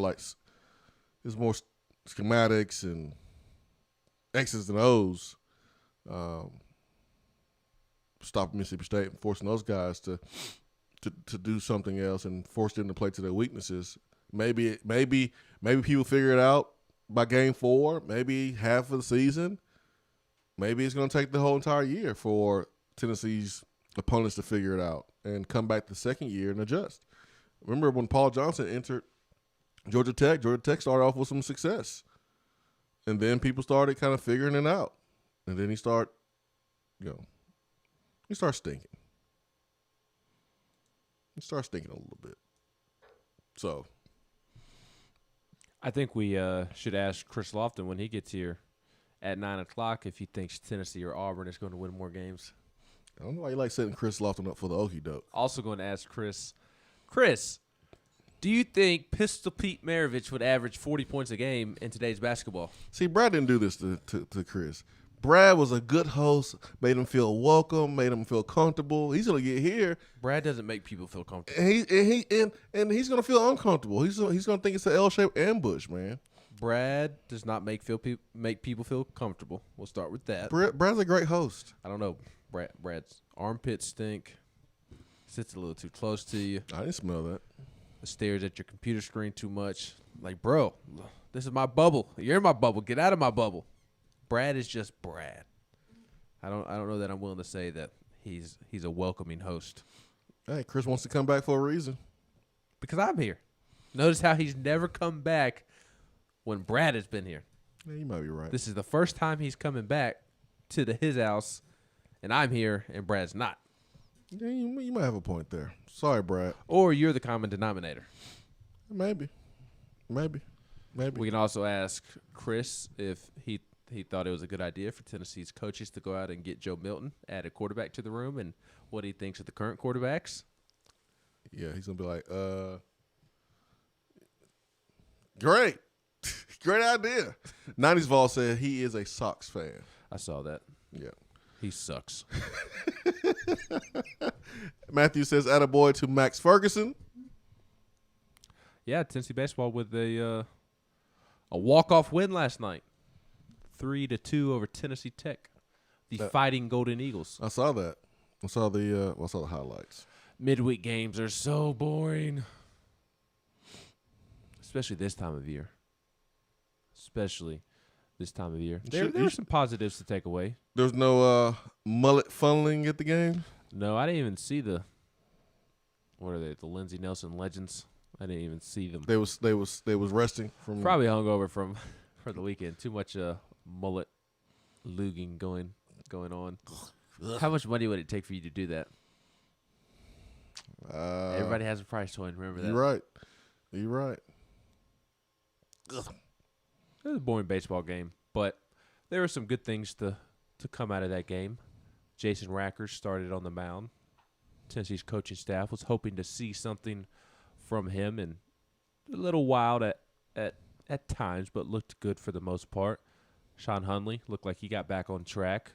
Will Mabry, Tennessee's little lefty specialist out of the bullpen, came in with the bases loaded and immediately got a double play against a lefty. So that was good to see. And Max Fulkerson got going. Jordan Beck absolutely demolished the baseball. I think he hit it over the road in left field. Did it bounce into the water? Yes, into the Tennessee River. Into the Tennessee River. That's how far Jordan Beck hit the ball. Did it hit one of the boats? It did. Shattered glass and everything. Set it on fire. I saw people's tweets talking about the hit. Hopefully Beck can get going here this weekend against A&M. Man, it's never a pushover series in the SEC, man. Baseball, man. Head on the swivel all times. A&M's been bad this year, but they showed signs of life against Arkansas, won on Sunday, and played in some close games Friday, Saturday. So, and it's a home game for them. I think Tony Vitello needs to coach his worst series against Texas A&M. Yeah, this you and I have had this conversation. It's a interesting dynamic of wanting Tony to win, but not win too much. Like this past weekend was perfect. Like you had that emotional win on Saturday, but you lost the series. Although apparently that win on Saturday was enough to want Danny White to talk to Tony Vitello on Monday. Have a meeting with Tony. That's what Danny White said on Vol Calls, that he met with Tony on Monday. I'm going to challenge your Tennessee fandom here. Uh-oh. Do you want Tony Vitello to win Coach of the Year? Yes. You sure? He's already won it, in my opinion. Well, I'm saying officially. Because officially now, like,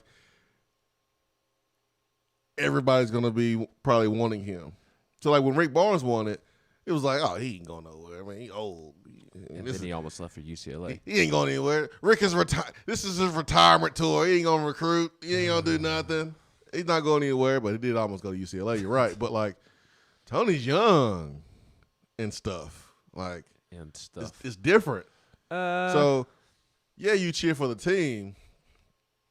But if he wins too much, maybe it'd be harder for Tennessee to keep him. It's kind of like when Tennessee is stinking in football, and you're like, I want the guys to win, but, man, if we lose, we sure might be able to get a new coach. So, like, where you at, Ben? How you feeling this morning? Yeah, I want Tony to win SEC Coach of the Year. No, I ain't say SEC. I said National Coach of the Year. I think you said Coach of the Year. I don't think National. National. Yes, I want him to win because I continue to receive optimism that Tony is going to be back next year. Okay. I'm still in the positive camp in that discussion. Okay. I as of now have reason to believe that Tony does not go anywhere. But things can obviously change quick, fast, and in a hurry. And if Tennessee is smart, they will try to lock Tony up before the end of the season. And hopefully that's what the meeting on Monday led to, or is going to lead to. Although I was told that part of that meeting on Monday consisted of picking Tony Vitello's brain about potentially permanently playing downtown in the new ballpark.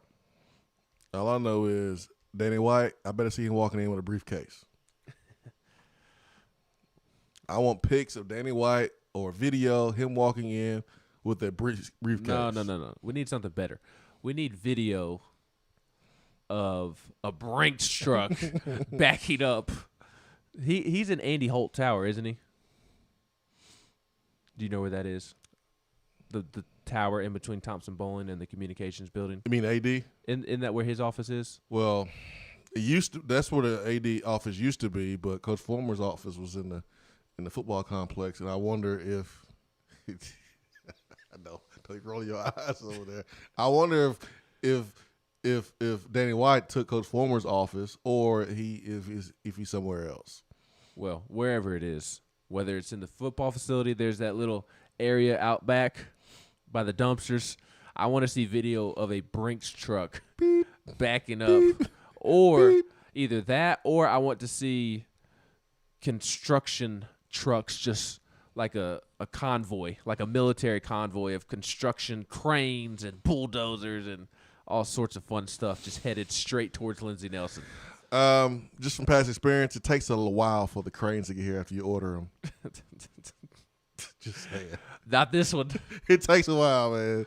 It Not takes a this while. one. It takes a while for them to actually get here. Yeah, it takes a while. But apparently, trying to pick Tony's brain about playing permanently downtown.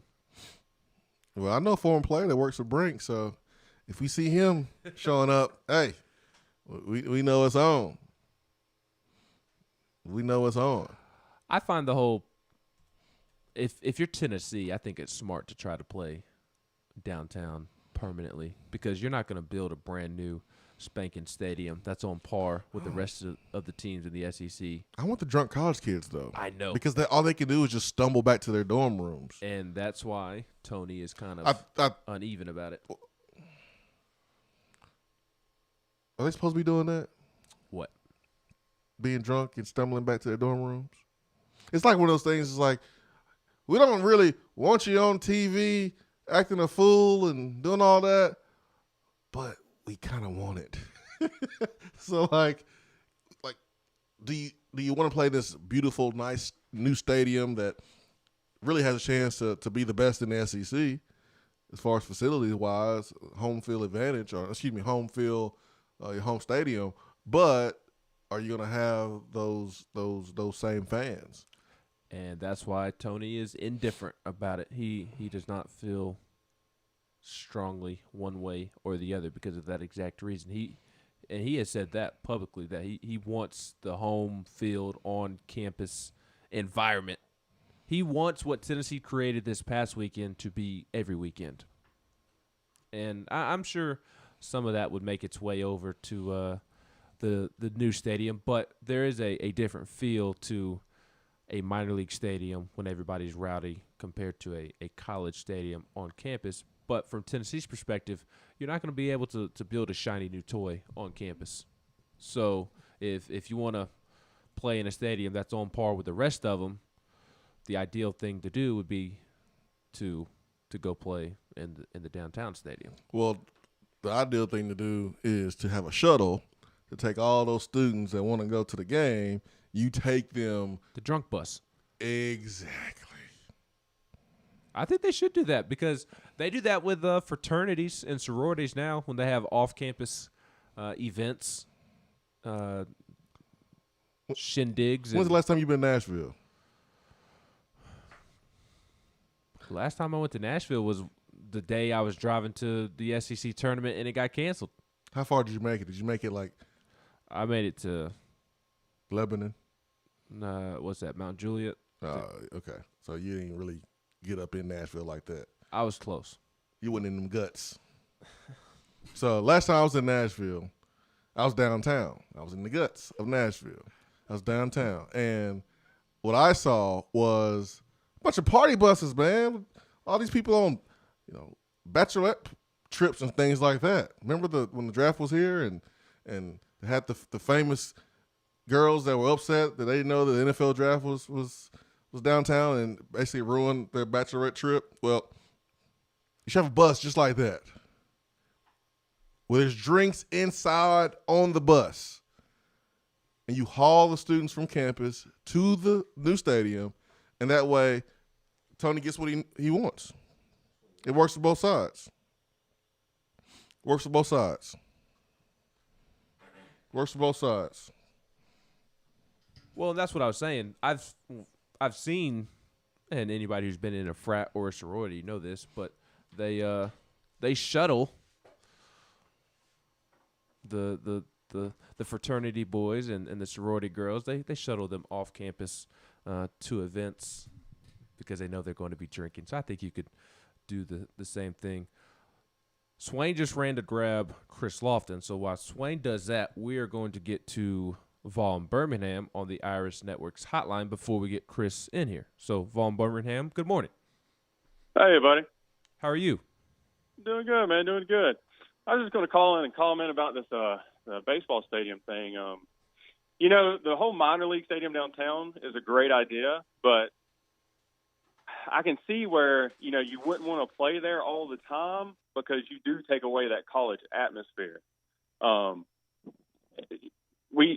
can't believe I'm going to say this, but what they should do is do it like Alabama did it.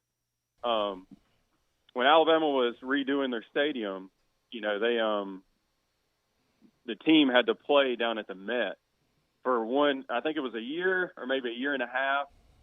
And then after it was done, then they just went back to Tuscaloosa. Yep, I remember that. They played there in Hoover for a year. Poor Bama had to play at the Hoover Met. The Hoover Met's nice. I know. That's what I'm saying. Oh, I thought the way you said it, I thought you were saying that it was a dump. No, man, it's nice. I've played there twice. Football. Well, it is kind of a dump compared to the new Barron Stadium downtown. That's for sure. Yes, the Barron Stadium in downtown Birmingham is very nice. But I think where you're going with this, Vaughn Birmingham, is what Joe and Augusta on the text box also mentioned is, could Tennessee play a couple years downtown, wipe Lindsey Nelson, and then build a new one? Yes, that's what I think that would be best. Probably so. And, because, at that point in time, you can kind of, you could destroy around the baseball stadium if you need to rebuild it and not worry about being, trying to play there on Friday night or, Saturday night or whatever. it gives you a little bit of leeway to kind of move around and kind of do what you want to do while they're playing downtown. Because you want that, you want the college kids to be able to walk to the game. You don't want them to have to get on a bus, go downtown, do all that when, you want them to be there, be rowdy, and have a great atmosphere, have a Mississippi State type atmosphere. That's what, I think that they should definitely do. And with paying Tony V, I mean, look, if White can't get it done, just tell him to put it out to the fans. We can get it done. If he wants $1 million a year, we can get him $1 million a year. I mean, he's one of the best coaches we've ever had over there at the baseball program. I mean, he's definitely earning his paycheck right now. And I think that he's going to get us to the College World Series. It might not be this year, but I think that, he's definitely going to get it done. So definitely pay the man, give him whatever he wants, give him the upgrades, and make it happen. So they've been trying to call you, man. Those phone calls from the 865 number, they've been trying to call you from Tennessee Fund. You've been picking up the phone, man. I ain't getting a phone call, Swain. You've been hitting the red button, man. You've been denying the phone call. They've been trying to call you, get some money for Tony Vitello. Look, let me tell you something. Ever since I bought Alabama tickets to go see the Tennessee play up there, I've been getting these emails. I'm like, oh, my God. Yeah, you said you want to help. I still get – you got to unsubscribe from the emails because I bought a Tennessee-Bama football ticket from Alabama for – I think it was the 2013 Tennessee-Bama game in Tuscaloosa, Butch's first year. Oh, the red team. When Dobbs got into the game and Marquez North had a nice little catch. Yeah. And ever since I bought that ticket, I always got emails. And then I finally realized, oh, you dummy, why don't you just unsubscribe? And I did, and now I don't get them anymore. Oh, yeah. I unsubscribed after the second email. The first one, I was like, whatever, this is nothing.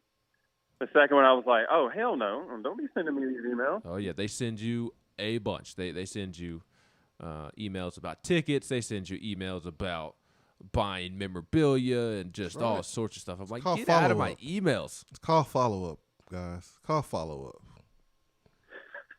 But, yeah, when I went up there to Tuscaloosa, they do have a nice stadium. The way it's set up is pretty good. I went on Friday night, so I hate that we lost. But they got it down pat. So when you walk in to the actual stadium, for the most part, you have to walk through the student section to get to your seat.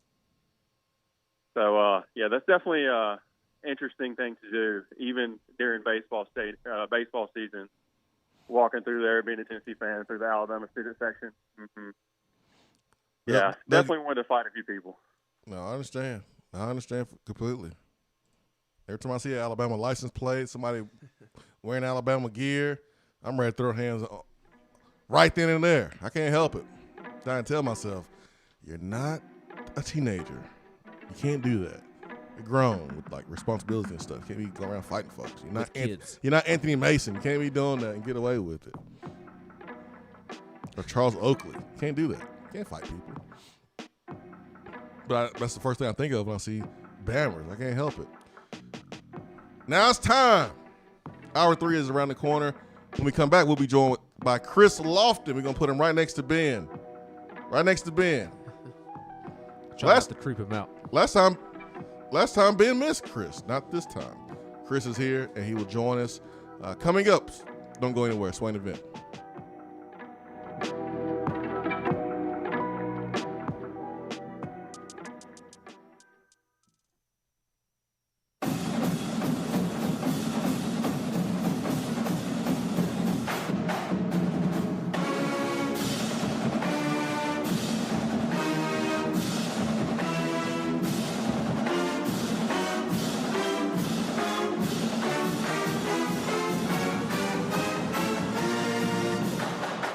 Hour 3 of the Swain Event is brought to you by the Low T Center and lowtcenter.com.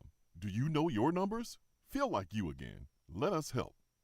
Out-of-town law firms have been swarming into East Tennessee lately. Firms from Memphis, Chattanooga, and Birmingham have stormed into the area. Wouldn't you rather do business with a local law firm?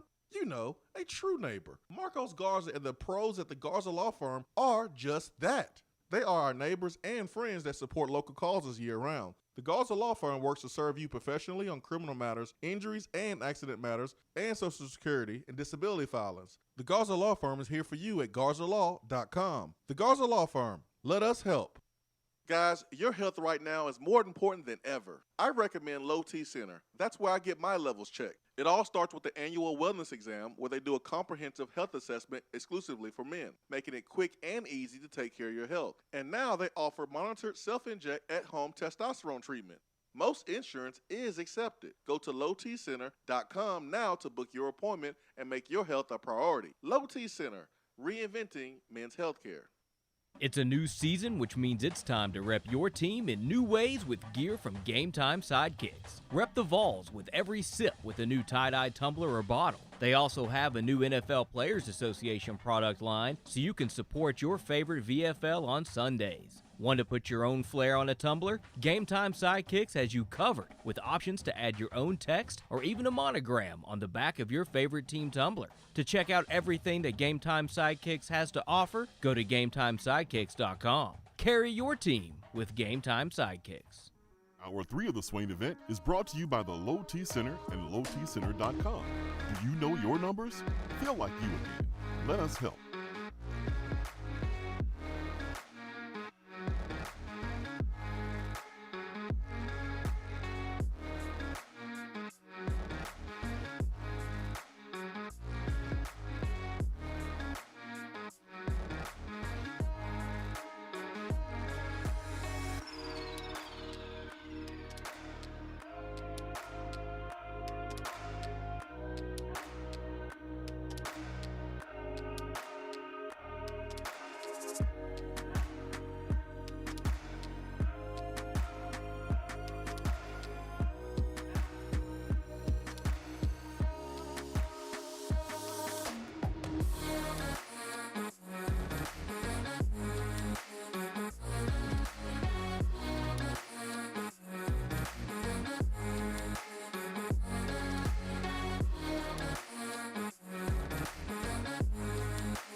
Swain Event, SwainEvent.com, fueled by Dead End Barbecue, top 100 barbecue restaurant in America. We are joined by the legend, Chris Lofton.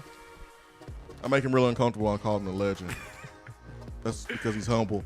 But he's here with us today here in the Low T Center studio. Ben McKee, Jason Swain. C-Lo, what's up, man? Good morning. Man, what's good? What's up? Glad to be here. I'm glad y'all let me finally come on, man. I've been begging for a long time. They big timing me. Oh, man. They big timing me, y'all. Oh, man. Oh, we finally let you in the studio, man. You got the password, man. You got the password. So we finally got you in here, man. It's good to have you. Ben, first question. This is a big moment for Ben. I'm going to make Ben super uncomfortable. No, you're not. Make him. I don't get uncomfortable. Make him. As the great philosopher Future once said, can't get too uncomfortable. Ben said that you were his favorite player growing up and that when you came in, he was going to get you to autograph I did not say that. His arm, and he was going to go get a tattoo. No, I did not say that. I've told Chris before that he was my favorite player growing up. I've reminded Chris how old he is, right, and how young I am. He's told me plenty of times. Man, Chris, you look like you got rid of the gray hairs before you came in today, man. I don't have any grades. I'm just messing with you, man. You was checking. Hold on, man. Pull my mirror out. I'm getting grades. Now hold on. Now I'm not the one to talk about hair, Lord knows, but did you shave Idaho off the back of your head? I did. Chris, it was like California. It looked like Idaho, which is fitting for you. No, it's fitting this for man you. shaved his head Monday morning before the show and left a block on the back of his head, and it was shaped like the state of Idaho. I think it's more like California. It was a big one. Well, you forgot, or no? I mean, I knew.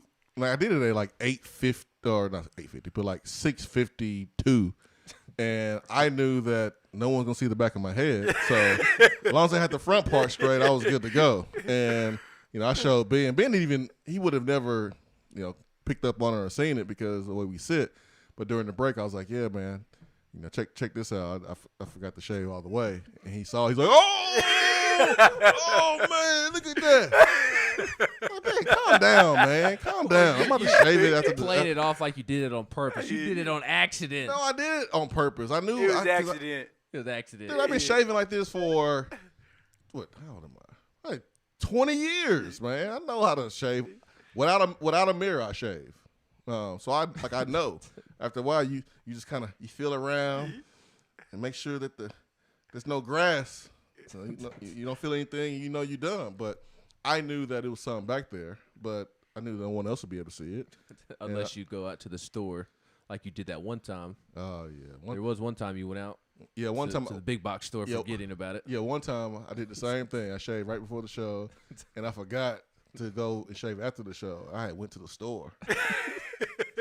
And I had a mask on, so it wasn't like anybody knew who I was anyways.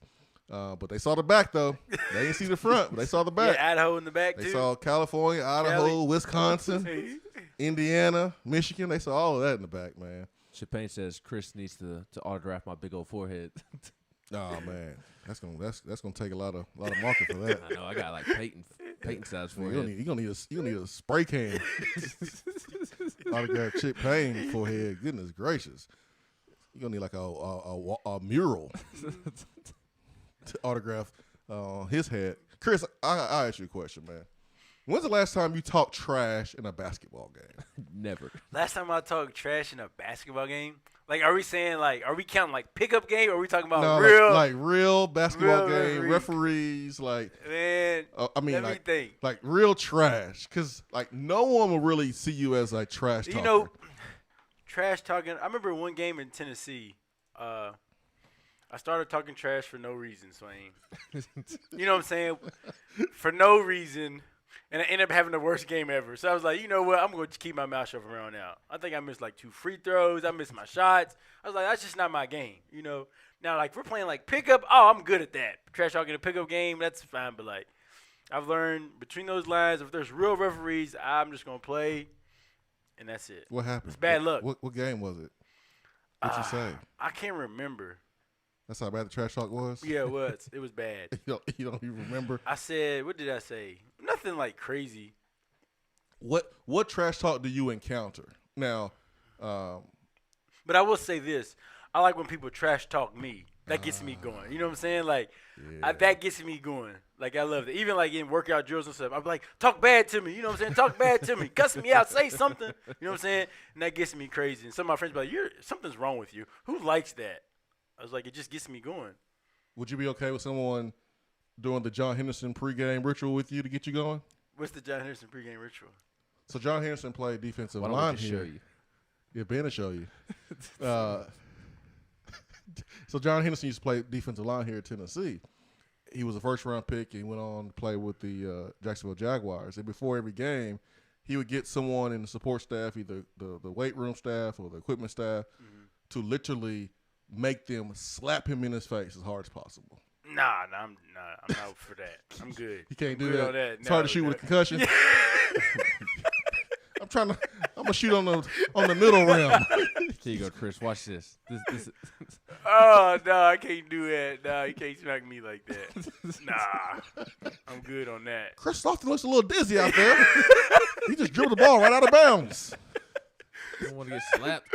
It's because of. Oh, that's funny. So he did that at Tennessee too? I don't know if he did in Tennessee because I didn't play with him, and I don't remember hearing a ton of stories about that. But oh my. Yeah, NFL definitely did it. Imagine being the trainer and that behemoth of a man asking you to slap him. Like, no, I'm good. No, I would the first time he told someone to do it, I wouldn't have done it. Imagine that first person that was like, "Hey, slap me," and the person was like, "Well, you gonna slap me back?" And John was like, "No, I'm not gonna slap you back. No, I'm not slapping you. No, trust me, I'm not gonna slap you back." No. And then after that, I'm pretty sure everybody signed up to slap John Henderson, knowing that he wouldn't hit them back. He's only 6'7", 340 pounds. No, he's ridiculous. All right, so who was the best trash talker that you played up against? Best trash talker that I played against. In college? High school? What are we talking College. about? I want to go college. Let me think. Best trash talker in college. Because, here's the thing about trash talking. It's a part of the game, and you have to kind of get personal. For sure. To try to, bother and to affect, the person you're talking trash to. I mean, if you say, "Man, you ugly," come on, man, that ain't gonna work. But you have to mention something. I remember when JJ Redick played, they were they had posters talking about his sister, stuff like that. And some people will deem it across the line because it's family, but that's the only way you're gonna get to a guy like that or a guy like you. For Tennessee fans, they know that you went through some adversity here in Tennessee where you beat cancer. Right. And I wonder if someone was trying to talk trash to you and tried to mention something but didn't know that and crossed the line and they were like, "Oh man, I'm sorry, I didn't know." After the game they come up to you and say, "Hey man, I'm sorry for saying that, man, I didn't know." Or they say something about for instance, my dad, died when I was 9. And so someone, "Man, I'm your daddy," or your daddy's gone," or "Man, you don't have no daddy," because a lot of people that I grew up with was raised kind of without a father, didn't have a father figure. So they probably mentioned something like, "Where's your daddy at? You don't know who your dad is," thinking that my dad didn't raise me, but not know that my dad's actually not here. Right. I wonder how many times you get these personal just trash talking in the moment, because you can say things and do things in the moment. But then after the game, people realize "Yo, I probably crossed the line, man, talking about your mama like that," or bringing up your sister, or bringing up something that was a little too personal. So I wonder who talked the worst trash to you. Yeah, that's the thing. Nobody really talked trash to me. So not that I can remember. Nobody really said much to me. I remember a dude from Arkansas was trying to talk trash to me, and I was just looking at him. You know what I'm saying? And after the game, he's like, "Man, I tried everything, and you didn't get phased one bit." You know what I'm saying? I'm done trying to talk to you. That's funny, so it man. was. What about I tell you a guy that I played with at AU, Regenerative. He was a good trash talker. You know what I'm saying? We were on the same team at AU, so he's a good trash talker. Oh yeah. He's one of the best I've been actually know and been around. Even when we were training or working out, he's talking trash and shooting drill. You know what I'm saying? Everything nonstop. He's still talking trash. All day, yeah. He will all day for sure. What about out of your teammates? Jawan used to talk trash. Jawan was good. Jawan Smith. Yeah, he was good. He was good with it. Y'all remember when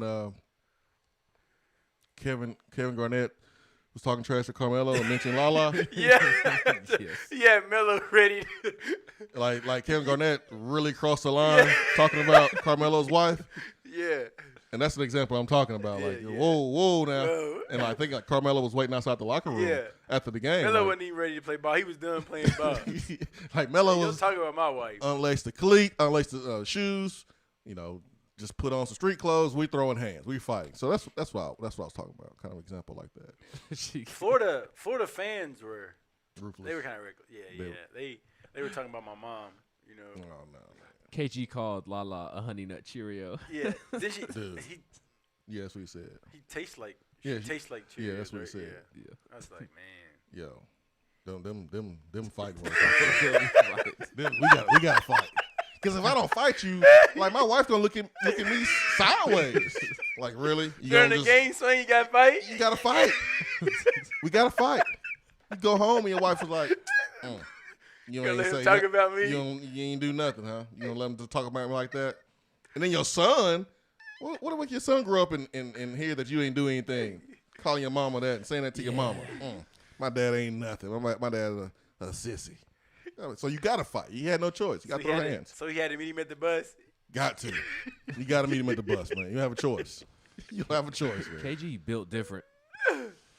KG's like I've never been around KG, but I could just imagine him talking trash like in everything, Man, just man. I've heard him do interviews of when he's at the gym working out, and some kids talking smack to him about coming and playing, and he kind of doesn't pay him any attention, and then started talking too much, and he said, all right, had to drop what I'm doing, going in there, bonus, you know what, bust his head, except he didn't use those words.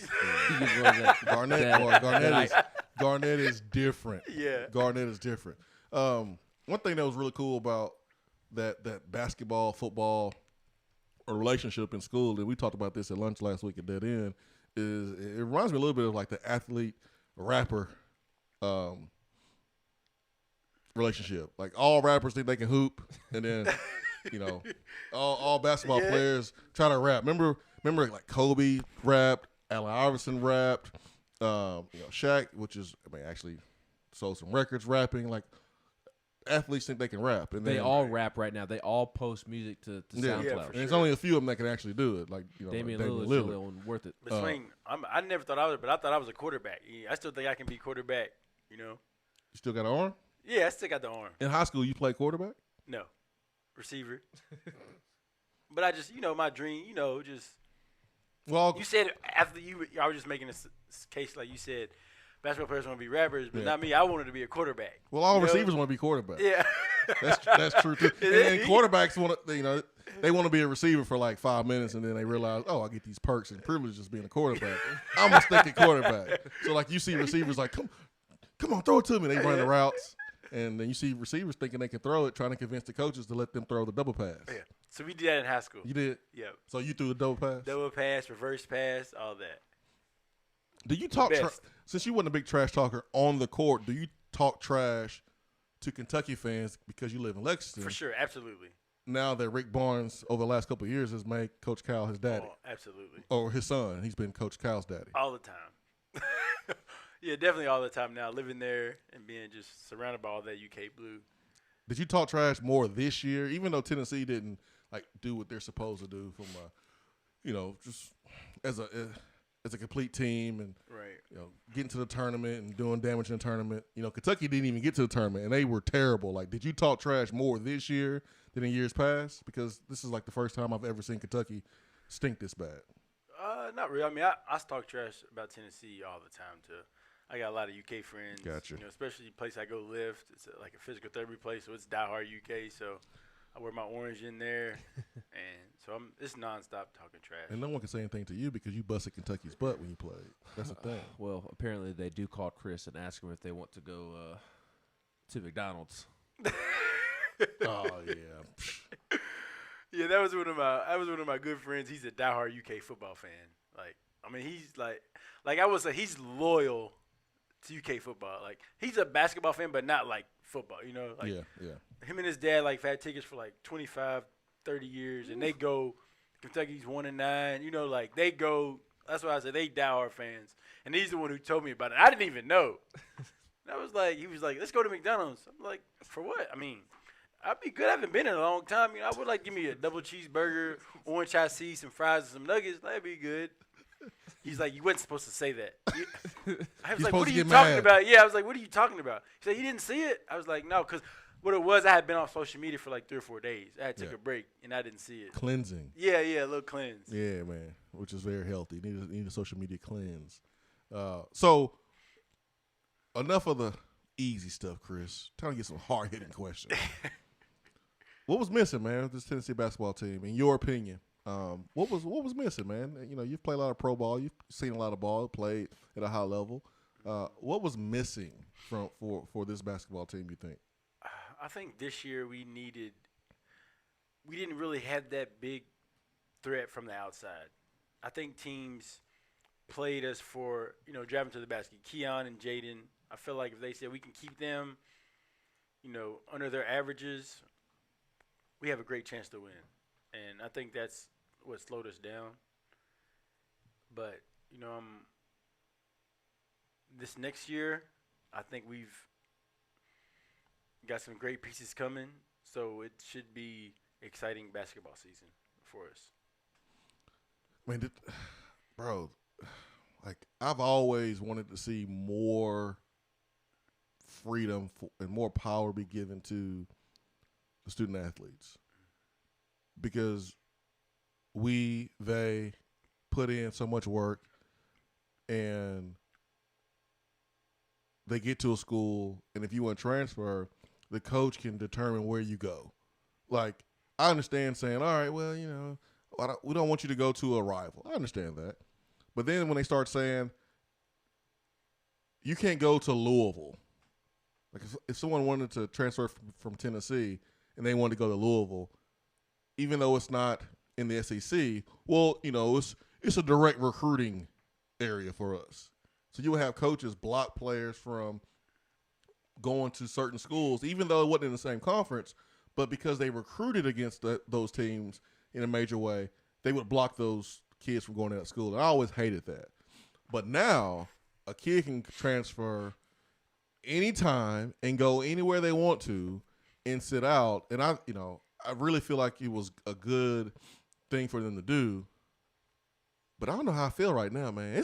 Have you been paying attention to the amount of people transferring? It's like over 1,000. Got over 2,000. Oh, it's 2,000? It's crazy. It's every day, Every Chris. day. And, it's still going to happen, too, because it's only April. So there's going to be more for sure. People going to get home on this break and be like, you know what? I want to go here. Some people's going to be in their ear. There's going to be more people to transfer for sure. Like, there's guys that got buckets this previous year and played and still hit the portal, and they still went interconference. Like, I'm looking at Xavier Pinson. I'm like, he hit 30 against us. Well, I can think of 3 players off the top of my head that are going interconference. Xavier Pinson going from Missouri to LSU. Justin Powell going Auburn to Tennessee. Desi Sills going Arkansas to Auburn.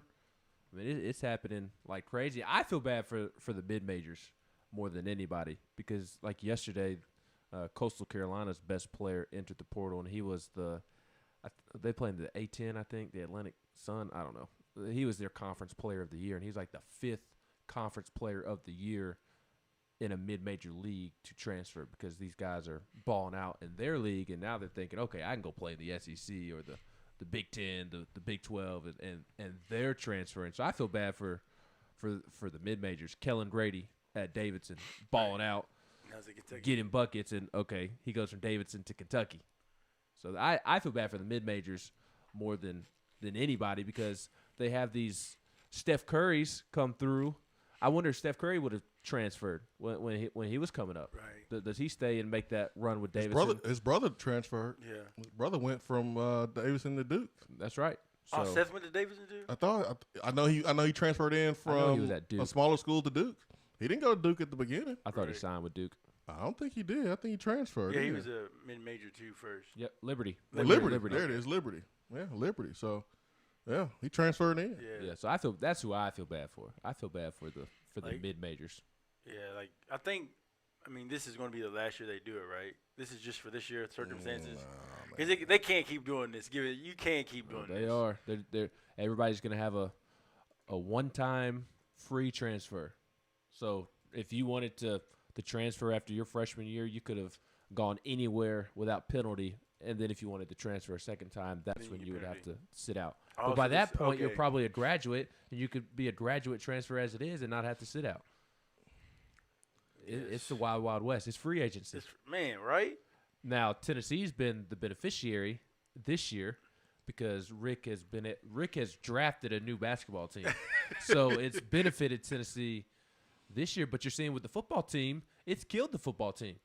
Yeah, well. I wonder, though, if Coach got fired. Yeah, they probably would have. NCAA stuff going on. Correct. Yeah. And that was going to happen. Honestly, if the transfer rule wasn't even in place, so if it wasn't passed, players transferring from Tennessee was going to be able to play anyways immediately, just like Van Jefferson left Ole Miss and got the automatic waiver, and just like players from Penn State were allowed to play without any penalty either. So if you leave the NCAA, you leave a school because of NCAA infractions, you get that waiver anyway, so it wouldn't matter. You're right. I didn't realize that. Like Van Jefferson went from Ole Miss when Hugh Freeze was fired to Florida, and played. So, like, the NCAA will let you play if you leave them for NCAA reasons. All right, I got something for you. Hold on. Are we going to ask him about Pete Maravich? No. I'm going to get his take on Dick Vitale's quote. I'm about to read Dick Vitale's tweet in Dickie V's voice. Spoke with several coaches, baby, that are widespread tampering is going on and recruiting players from the transfer portal. They claim players are informed that school X will offer if they get in the portal. That is pathetic, and it violates why the rule was put in play. That's Dickie V. And I saw that. I was like, yeah, Dickie V. Yeah, that's. You surprised? History. Right. Like, yeah. It's been happening for years. Yeah. It's not a new Dickie, thing. like, For years. Dickie's like, did you know that they playing players? Yeah, Dickie, they paying players out here. You didn't know that? That's like Magic Johnson on Twitter, Mr. Obvious, Captain Obvious. Oh, yeah. John Morant scored 31 points tonight. That was a good game from John Morant. yeah, Magic. Thanks, Magic. Yep, I think 30 points is good. The Los Angeles Dodgers won the World Series this evening. Yeah, Magic got them. Yep, they did. Them obvious tweets. Sunny and a good day outside. yeah. I mean, you do live in LA. It's mostly sunny there. Man, I love me some Magic though. Yeah. I love me some Magic. Dickie V, he knows that though. Chris, He's got to. Come on, Chris. I need to know Everybody. how you felt during the Tennessee-Kentucky basketball game, and Jaden Springer, Keon Johnson, they're going off. Oh, I was loving it. I was in Rupp. I was there. You was at the game? So you didn't watch the broadcast. No, I was in Rupp. That's where I was going with it, because Dickie V was on that call, and he was miserable to listen to. It was because he's a Tampa Bay Bucks fan, because he lives in Tampa. Bag up, Terry. And Put it in reverse, Terry. the Bucks played in the Super Bowl the next day, and he was Bucks. Like while Keon was like having these dunks, it was ridiculous. I caught something. What'd you catch? Remember what Chris said when he first came in here? What did he say? He said a lot of things. He said that we finally let him on the show. We big time him. you catch that, man? I did. We big time him. Yeah, I did. I caught that. Well, yeah, I did. Chris was at the game at Rupp during COVID year when no one was at the game.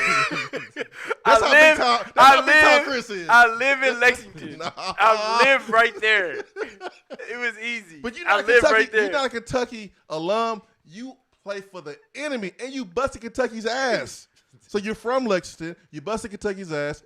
When you played at Tennessee, the bitter rival that's had the most success of any school in the SEC against Kentucky, it's COVID year. No one's allowed at the games, but you at the games.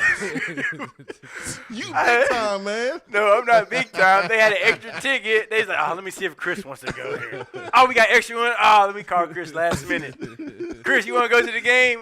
Oh, you know what? Yeah, I'll come. It's 10 minutes. Oh, yeah. Put me down. Man. And I was there. You big time, Chris. You big time. You big time, man. You're just lucky you didn't have to listen to Dick Vitale scream Bucks on the broadcast. But yeah, I was nervous, man, because at the beginning, Kentucky was playing great. I was like, oh, I'm going to have to deal with this all week now. Deion Brooks. Whew. Giving us the business. Right? Josiah put him in handcuffs. He did was second good. half. I was like, man, I got to deal with this all week now. I was like, man, I'm about to leave town. Then, the last 10 minutes, I was like, here we go. Finally. So I wear my orange all week, I think. Especially Monday. I think you should move to Knoxville permanently anyways. I mean, eventually I will for sure. Lexington doesn't have a dead-end barbecue. They sure don't. I mean, you're gonna have to move to Knoxville if you're gonna be on Rick Barnes' staff. Yeah, right? It's gonna be kind of hard to be on the staff if you live in Lexington. Unless we got some type of, we're gonna plant you in Lexington and we're gonna be a spy or something for Tennessee. We're gonna have you, infiltrate Calipari's, program and really shut him down for good. Imagine the catching all that cheating he doing. Rick would have if he had an implant in the Kentucky basketball. I mean, he's already beating him without cheating. Imagine. I know. Now, I'll just warn you. Just don't go down there to Baton Rouge with Will Wade. You may lose your friendship with Swain. Swain. We done, man. Swain despises Will Wade. There's nobody Swain despises more in college basketball than Will Wade. Yeah, you join Will Wade, I'm canceling you. You're done, son. You know how much Swain hates Alabama? Yeah. He roots for Alabama when they play Will Wade. Now, whoa now, man. Hold on now. You don't need to go that far. Don't go that far. Swain Event, fueled by Dead End Barbecue.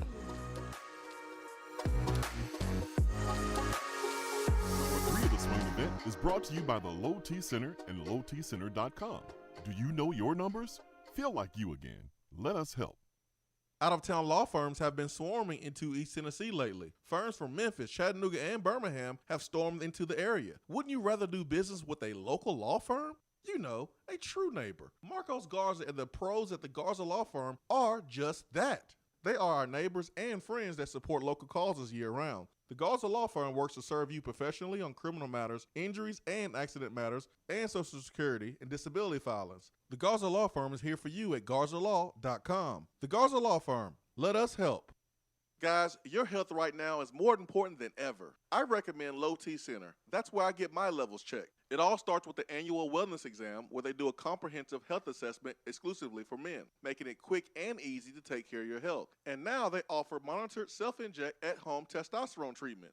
Most insurance is accepted. Go to lowtcenter.com now to book your appointment and make your health a priority. Low T Center, reinventing men's healthcare. It's a new season, which means it's time to rep your team in new ways with gear from Game Time Sidekicks. Rep the Vols with every sip with a new tie-dye tumbler or bottle. They also have a new NFL Players Association product line, so you can support your favorite VFL on Sundays. Want to put your own flair on a tumbler? Game Time Sidekicks has you covered with options to add your own text or even a monogram on the back of your favorite team tumbler. To check out everything that Game Time Sidekicks has to offer, go to GameTimeSidekicks.com. Carry your team with Game Time Sidekicks. Good morning, Swain Event family. As you already know, I'm your go-to realtor when you are considering buying, selling, or investing in East Tennessee real estate. But did you know I can help all of you listeners in other parts of the country? No matter where you're listening from, there's a good chance I have several Keller Williams real estate partners in your area. I've developed relationships with realtors I know I can trust to help you with your needs. So give me a call, Jennifer Morris, Keller Williams Realty, 865-257-7897, or email me at jennifermorris865@gmail.com. JC's Tree and Landscaping Service specializes in quality tree work done at an affordable price. Trimming and removing trees are their specialty. They also offer other services like land clearing, stump grinding, crane services, and all of your basic landscaping needs for both commercial and residential. JC's will give you a free estimate and beat any written quote by a competitor to guarantee that you get the lowest price around. Don't risk your land with a fly-by-night service. JC's Tree and Landscaping is licensed and insured. Give them a call at 865-599-3799. More and more Tennessee businesses are switching to Iris Networks for reliable, local, high-quality, high-speed business fiber internet. Iris provides direct internet access from 10 megs to 10 gigs with no payments for 90 days. Iris also offers next-generation business phones with work-from-anywhere capability from the mobile or laptop app. With local sales, support, and service, Iris is a partner in the community. Learn more at irisnetworkusa.com or call IRIS, Iris Networks, a Tennessee business connecting Tennessee businesses. Home service problems occur, even at the most inconvenient times, like during a health crisis. And Hiller is always here to help you 24/7. As people are social distancing and staying at home on workdays, it's an easier time to take care of home maintenance items that you feel are necessary. And we've put new safety precautions in place, like wearing gloves, avoiding physical contact, new sanitation protocols, and limiting time in your home. We're here for you. Call the Happy Face Truck today. Hour 3 of the Swain Event is brought to you by the Low T Center and LowTCenter.com. Do you know your numbers? Feel like you again. Let us help.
Hour 3 is powered by Low T Center and LowTCenter.com. We are joined by Chris Lofton right here in the Low T Center studio. It's Ben McKee, Jason Swain.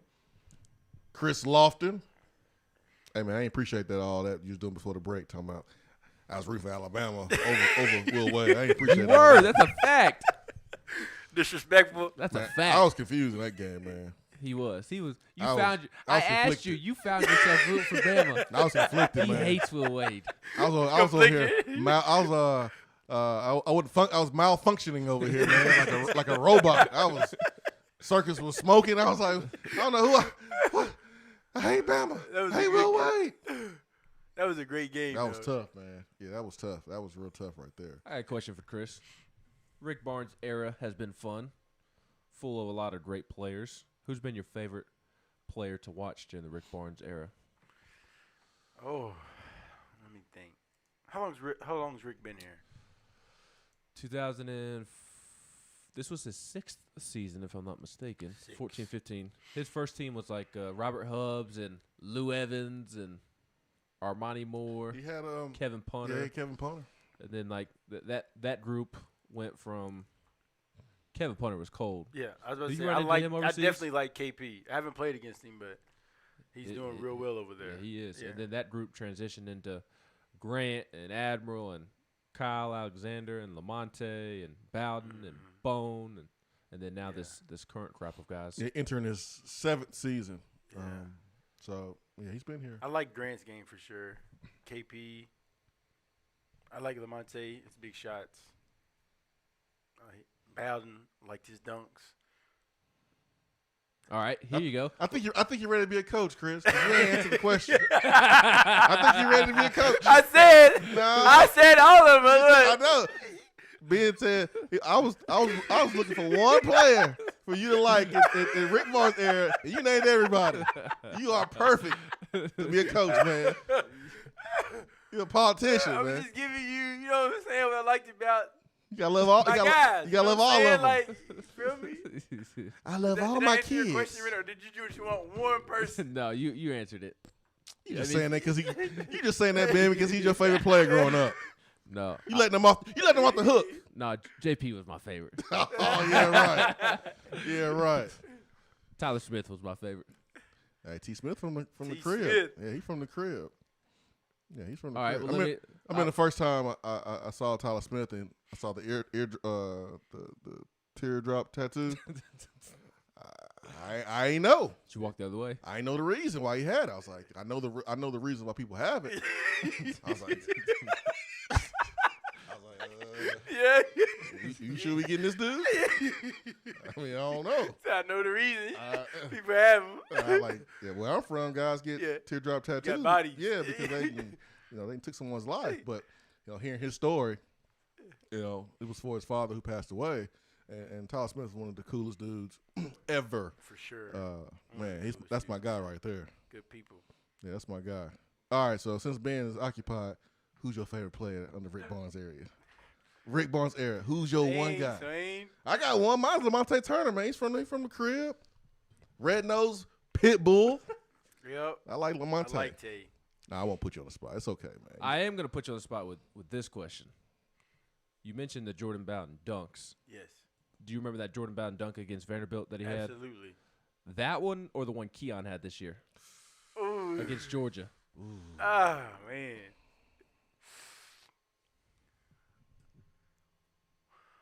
Oh, let me think. I don't know. That Keon was tough. So I dinged Bowden a little bit. I'm like a gymnastics judge. Yeah. He didn't stick the landing. the flip was great. I don't care. But he fell on the mat. She fell. She fell and rolled over. So he fell. He didn't stick the landing. So I'm going with Keon's over Bowden's. I'm gonna go Bowden just because it was against Vandy. Dude, that thing. He dropped from the sky. Yeah. One hand. It was nasty. It was nasty. But that Keon was tough too. But I'm gonna go Bowden. I went with Bowden. I personally like the Bowden one better. Because I think the reason I like it is because it was different. We see guys catch bodies all the time. We don't really see what Bowden did all the time. I wasn't expecting Bowden's either. It came out of nowhere. Yeah. And it was in a close game. Yeah. It was clutch. That was in the midst down. Yep. That was in the midst of Grant's 42-point game. Yeah, perfect from the free throw line. Mm-hmm. Yeah. Oh, I got a question for you, and I'll get to the text box. We got some good stuff, too. I asked you this over at that end last week. So there's a video surfacing a couple weeks ago where Steph Curry had hit 100 3-pointers in a row during his training. Chris, what's the most 3-pointers you hit in a row during a training session? I made 50 in a row before. 50. Yeah. 50 in a row. With that 100 with Steph, that's different. That's a lot. Like, not miss at all. 5 minutes straight. That video, that's impressive. 100 3-pointers in a row. 50. And as you pointed out, like, you get tired towards the end. For sure. And to still not miss towards the end is like ridiculous. Stay locked in like that is different. I mean, you see what he's doing now. I mean, it's different. Yeah. Unreal. It is. It's crazy for me. Maybe not as much for you because you are like this, but like watching professional basketball players warm up and just shoot in an open gym. Yeah. I mean, it's just it's different. I mean, it's stupid. Even the guys that aren't like shooters, they're just constantly knock down. It's stupid. It's crazy. Like Tony Allen be busting. Probably. The thing is, he's he's probably good. Yeah, I know. He's a professional. In the summertime when I work out with Rajon, like, bro, he makes threes in a row. You know, you don't think of Rajon as a three? Yeah, you don't think of him as a shooter. I'm just like, what? Where is this in the game? Like, it's different. Those crazy. guys are professionals for a reason. Exactly. Like, there's different levels to this game. Hat Daddy Vol. You like this, Chris? On the text box, he says, I did contract work on water utilities in Maysville, Kentucky. Of course, everyone who worked there was Kentucky fans. I used to remind them that the best player to ever come out of Mason County went to Tennessee, they would shut up real quick. Real quick. Let's see here. Chip Payne says Chris Lofton needs to autograph that big old forehead that Ben has. Also Hard says, ask Chris if we are getting the alumni team in the TBT tourney this year. Yes. As of right now, it's definitely in the works. So it's going to be you. Who else? That's still to be determined. We don't know. We're still working on it. Bobby Mays is putting it all together. Okay. He's the GM, so he's getting it together. Oh, if Bobby Mays is in charge, we're going to have a balling team. Look at all the guys he's got coming to Tennessee. I know, right? He's the GM. I think Ron Slay's coaching. Oh. Okay. Ron's coaching? Ron and Bobby's putting the team together. So who's going to be the assistant coach? Because you know Ron going to get tossed out. You already know he's going to get some technicals. So who's the assistant coach? Who's gonna be the assistant? Because you're gonna have to take over for a couple games. You know Ron get 2 technical fouls in the first 5 minutes and get dismissed. Not even that. He's just gonna get flat out ejected. You out of here, Ron. Come on, Ron. You're too old to be doing this, Ron. You know he's gonna get ejected, man, for technical fouls. What about JP Prince? Who can still play though? That's the thing. That's the thing. What's the payout? $1 million right for the team? Yeah, $1 million. So you need to get 5 players. Split it 5 ways instead of 10 ways. Admiral's not with the team right now. Go get Admiral. He don't need no more money. If I'm Chris Lofton, I'm like, hey, all right, 5 is enough. All right. Oh no, saying 5 is enough. I'm 35 now. I can't. You gotta play back to back. You know what I'm saying? Like, nah. All right, 6. 6 is the limit. We're gonna split this money 6 ways. Not 10. I'm gonna be tired, but that's okay. More money for me. Nah, I'm just kidding, man. I like to see Tennessee in that thing. We need to get Wayne Chisholm back in here. Let him play in the post. With the headband. Yes. Mm-hmm. What Brian Williams doing? Get him off Twitter. Putting out them think he jokes. can get up and down the floor a couple times? For sure. Putting out them fire jokes. What's Ramar doing? I don't know. I don't know what Ramar doing. We need an enforcer. No, I don't know about that. Anyways, Dane Bradshaw, see if he would leave the booth to play. Just over the summer, so he's not going to have to call games anyways. True. What about the Orange Mamba? How about he's playing in China right now, balling. Yeah, I think he's on his way back. Right? I saw him catching a body. Yeah, he did. Yeah, dunking on somebody. Yeah, definitely need Jordy Mack. Yeah, definitely. Where's Lamonte? Lamonte's Still playing? not with the team. Lamonte can play, eligible. Yeah. Anybody who's not signed to the NBA team can play. Oh yeah, that'll work right there. Well, we got plenty of options then. Yeah. What's CJ Watson doing? Messing with Floyd? I think CJ's done. CJ's retired, I feel like. I think the 76ers need to cut Tobias. He's having his worst season of his career. Cut him right now, and then he can join your team, too. He can be one of the 6. He can be one of the 6 on the team. Keon and Jaden, they're not with the team yet. Yeah. That's right, Who? Keon and Jaden. Yeah. Not yet. Ain't got time for that little chump change. They about to make some real money. Yeah. Folky's still in college, but he's old enough. Folky is about 37. I think Folky and Chris were in high school at the same time. I think so. I think they play on the same AAU team. I think so. All right, Chris. I'll ask you a football question that we know you know nothing about. Who's going to be the quarterback for Tennessee? It's okay. Let's go to the phones. We got Turkey Man. Turkey Man, good morning. Turkey Man, you there? Turkey Man, you there? You sleep? Turkey Man. Going once, going twice. Turkey Man. Too bad, Turkey Man. Call us back if we hear. Call us back. Let me check out what's going on over here on YouTube, the YouTube chat. Paul is listening in Huntsville. Chris, any plans on getting into coaching and joining that Vol staff? Some of our guys could use your tips. That is from Matthew Sherman. Question for you, Chris, about joining the show. I mean, that's the goal eventually. Just trying to figure out the timing when and when is that going to happen. So, but definitely that's one of the things I definitely want to try and do for at least a year or two. Hopefully they'll take me. Have you like started looking at coaches and kind of saying, okay, man, maybe that's gonna be my personality. That's the type of coaching that coach I'm going to be. You're gonna be like the laid back coach, or you're gonna be the coach that sweats a lot and throws a jacket off on the sideline and is really, really fiery. You know, we won't name any names or anything. But, Bruce. Oh yeah, that guy.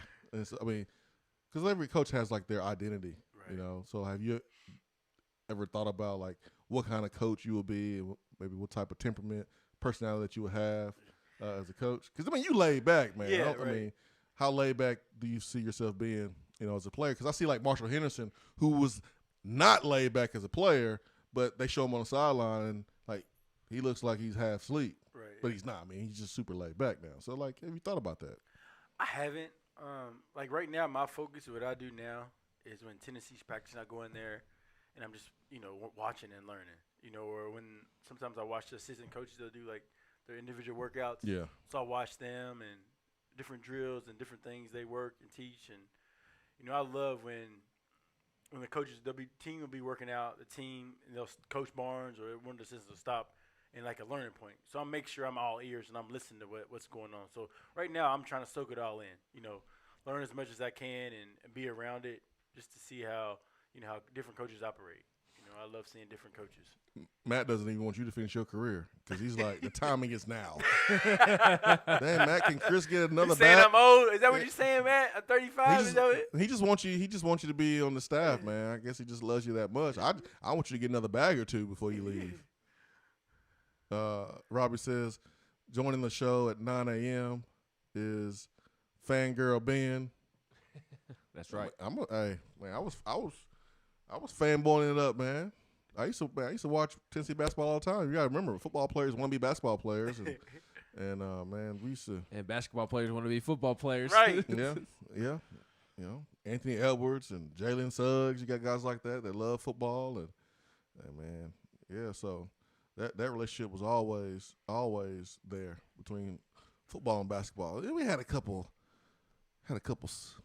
rough patches here and there. You guys had some disagreements. We had some rough patches between basketball and football players, but for the most part, we was all pretty tight. Yeah. We had a couple of rough patches. We did. We had a couple. You remember? I remember very well. Yeah, you remember. Golly. Can we just all get along? Come on, let's burn some sage or something over here. All right, like Kyrie. Yeah. Come on, let's go. Let's all just hug. Come on, please. Oh, Swain, I got a question for you. Oh. You know, you're asking me about trash talking. What about a football? Is there a lot of trash talking on the football field? Like receivers, DBs? Oh, yeah, dude. Is it? All the time. Yeah, because, you know, like basketball, you can see it most of the time. You know, football, y'all got y'all's helmets on, so we can't tell what's going on. I can only imagine. I bet it gets bad out there. All the time, man. You know, I had someone try to, you know, mention like an old girlfriend back in the day. That did nothing. Did nothing to me at all. How'd they even know? Didn't even bother me. It's not like you had Twitter or right. Instagram. Hey, man, they still had internet. Still had Dial the up. internet. Still had the internet. Well, I had an ex-girlfriend go to a opposite SEC school, so yeah, so they brought that up. But I told you this been before, but the worst is like when the DB who gets beat and the ball is overthrown or like it's a sack, and like I just gave the DB the business. Had him turned all around, and the ball doesn't get there, or the ball's overthrown, and then he's like this. That makes me mad too. I don't like that. Shut up! You ain't do nothing, man. You lucky the ball was over my head, man. You lucky. I hate that, dude. I hate that. That's the worst. That is the worst trash talk in sports. You just got beat, and the ball's overthrown, but you talking trash. I hate that. But yeah, I talk trash all the time in football, man, because it's so intense. Right. It's so intense, man. It's so emotional, man. Like you go back and kind of think about things that you said. You're like, oh, I can't believe I said that, because you're just a different person sometimes in between the white lines. Like you have to be. I mean, you're literally colliding with someone every play, and you're trying to destroy the person in front of you every play. it's a barbaric game. Whereas basketball, it's more finesse, and you trying to put the ball in the rim. Well, you can't have that mentality. You foul out in the first 5 minutes of the game. You can't do it. You can't do that. So it's just different. It's just different. What's your best memory of going to a football game as a basketball player? Because you guys used to be there too. Yeah, for sure. Yeah, you guys used to be there too. I would say, I'm trying to think, was it my freshman, sophomore year?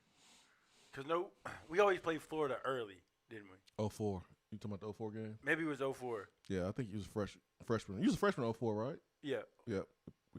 That was the Will Hoyt kick to win it. Okay. 30-28. I want to say that one. Mm-hmm. That one was special. Then just, anytime I was in Neyland, like that atmosphere, I tell people all the time, there's nothing like it. Like those Saturday game days, the tailgates all up and down the street.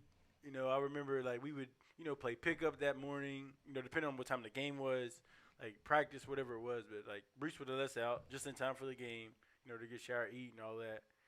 And just being in Neyland Stadium, it was 100,000, right? Yeah, over 100,000. That game was the most attended game in Tennessee football history. It's 108,000. 108,000. I didn't know that at the time. So that was just special, being in Neyland like that, and hopefully we can get that back this year. I've always wondered this too. So you play basketball at a football school. So you have like football guys that play at a basketball school. So you have like Kentucky football players, you got Tennessee basketball players, you got Duke football players. So I've always wondered, like, how did you feel playing at a school where the sport that you play is not necessarily the number one priority for maybe the fans or the school? I mean, you had that baby face back in the day, so you probably having trouble picking up any girls. You having problems, but I can see someone like, oh, you play basketball? Y'all horrible. Y'all not winning. Y'all sorry. I thought Buzz Priest knew Michael Jordan. I thought that was supposed to help. But like seriously, like how was it playing basketball at a football school? I think for me, like my whole life, like I love challenges. Like, yeah. You tell me I can't do something, I'm going to try to do it, like until I can do it. And like coming to Tennessee, it was a football school, but I was like, it was the SEC, and I'm just like, man, I'm just trying to. Before I leave, I want this to be like a top basketball program for people to come. Man, that was my goal.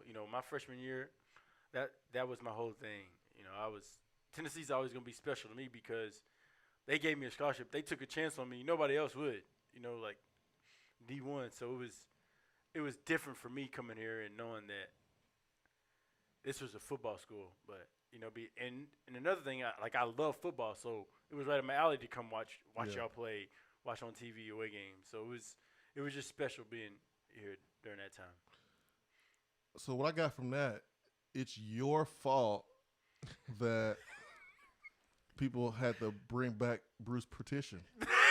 Because you had everybody's expectations. You raised everyone's expectations, man. It's Chris's fault. It's your fault. It's your fault that people even now still want Bruce back. It's your fault, man. Just thought about that. But no, you made it been bad. Nobody would have wanted him back.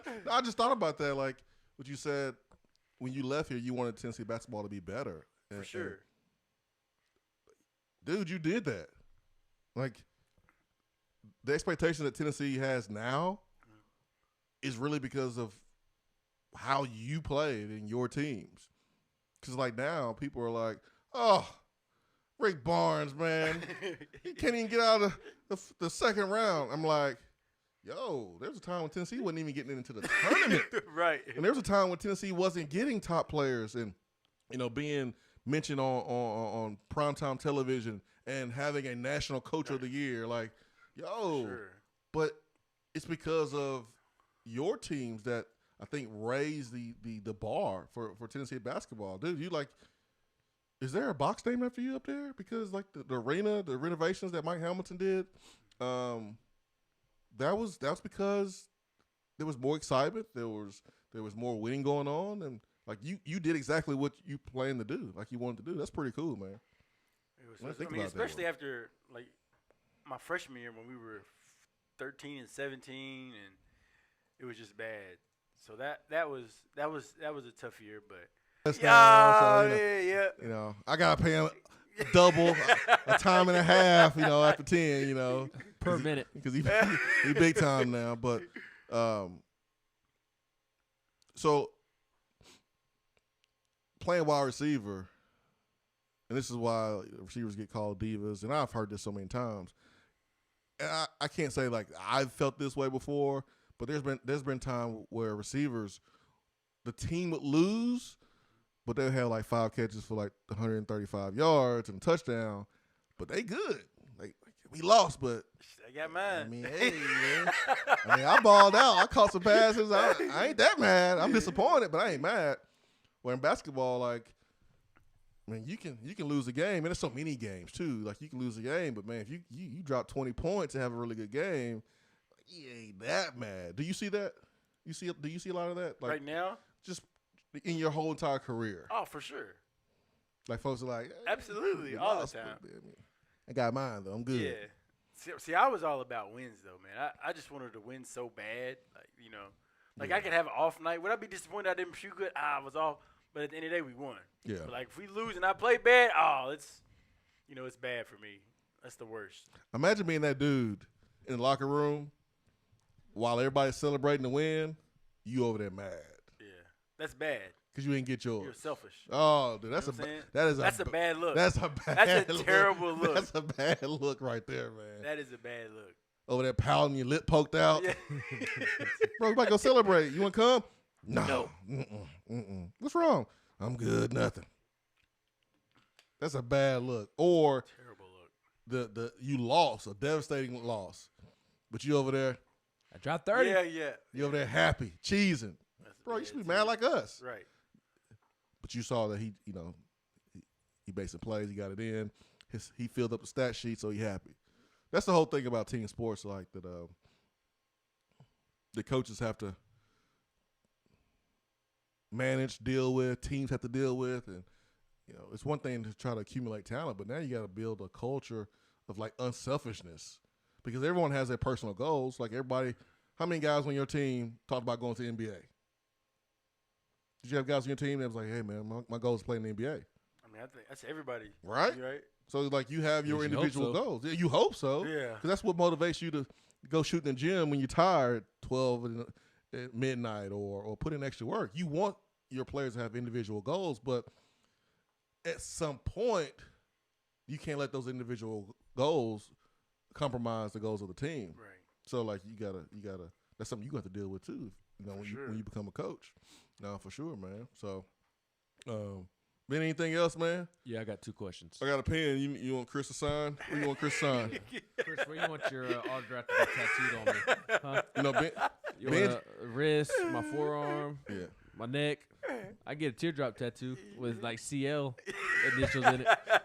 Ben got tattooed for the first time last year. Gangster now. I'm about to get another one soon too. Before you know it, he's gonna look like Jordan Clarkston. No, guard for the Utah Jazz. I've been thinking about a neck tattoo like Derrick Rose. Man, he got a tattoo on his earlobe. I think. I was like, goodness gracious, he got tattoos everywhere. Get one like James Johnson. He's got the neck tattoo and the lip tattoo. He got the lip. Mm-hmm. Lip tattoos are frequent, apparently. I didn't know that. So I'm getting my parents' handwriting tattooed onto me. So Chris, if you would like to get your handwriting tattooed onto me, we can make that happen. I'm curious as to Swain's question about football games that stand out to you. What basketball games in Thompson-Boling stand out to you when you think back on your career? Let's see. 2006 when we beat Florida when they were number 1. That was special, for sure. The game versus Texas with KD was special. Were you surprised that shot went in? No.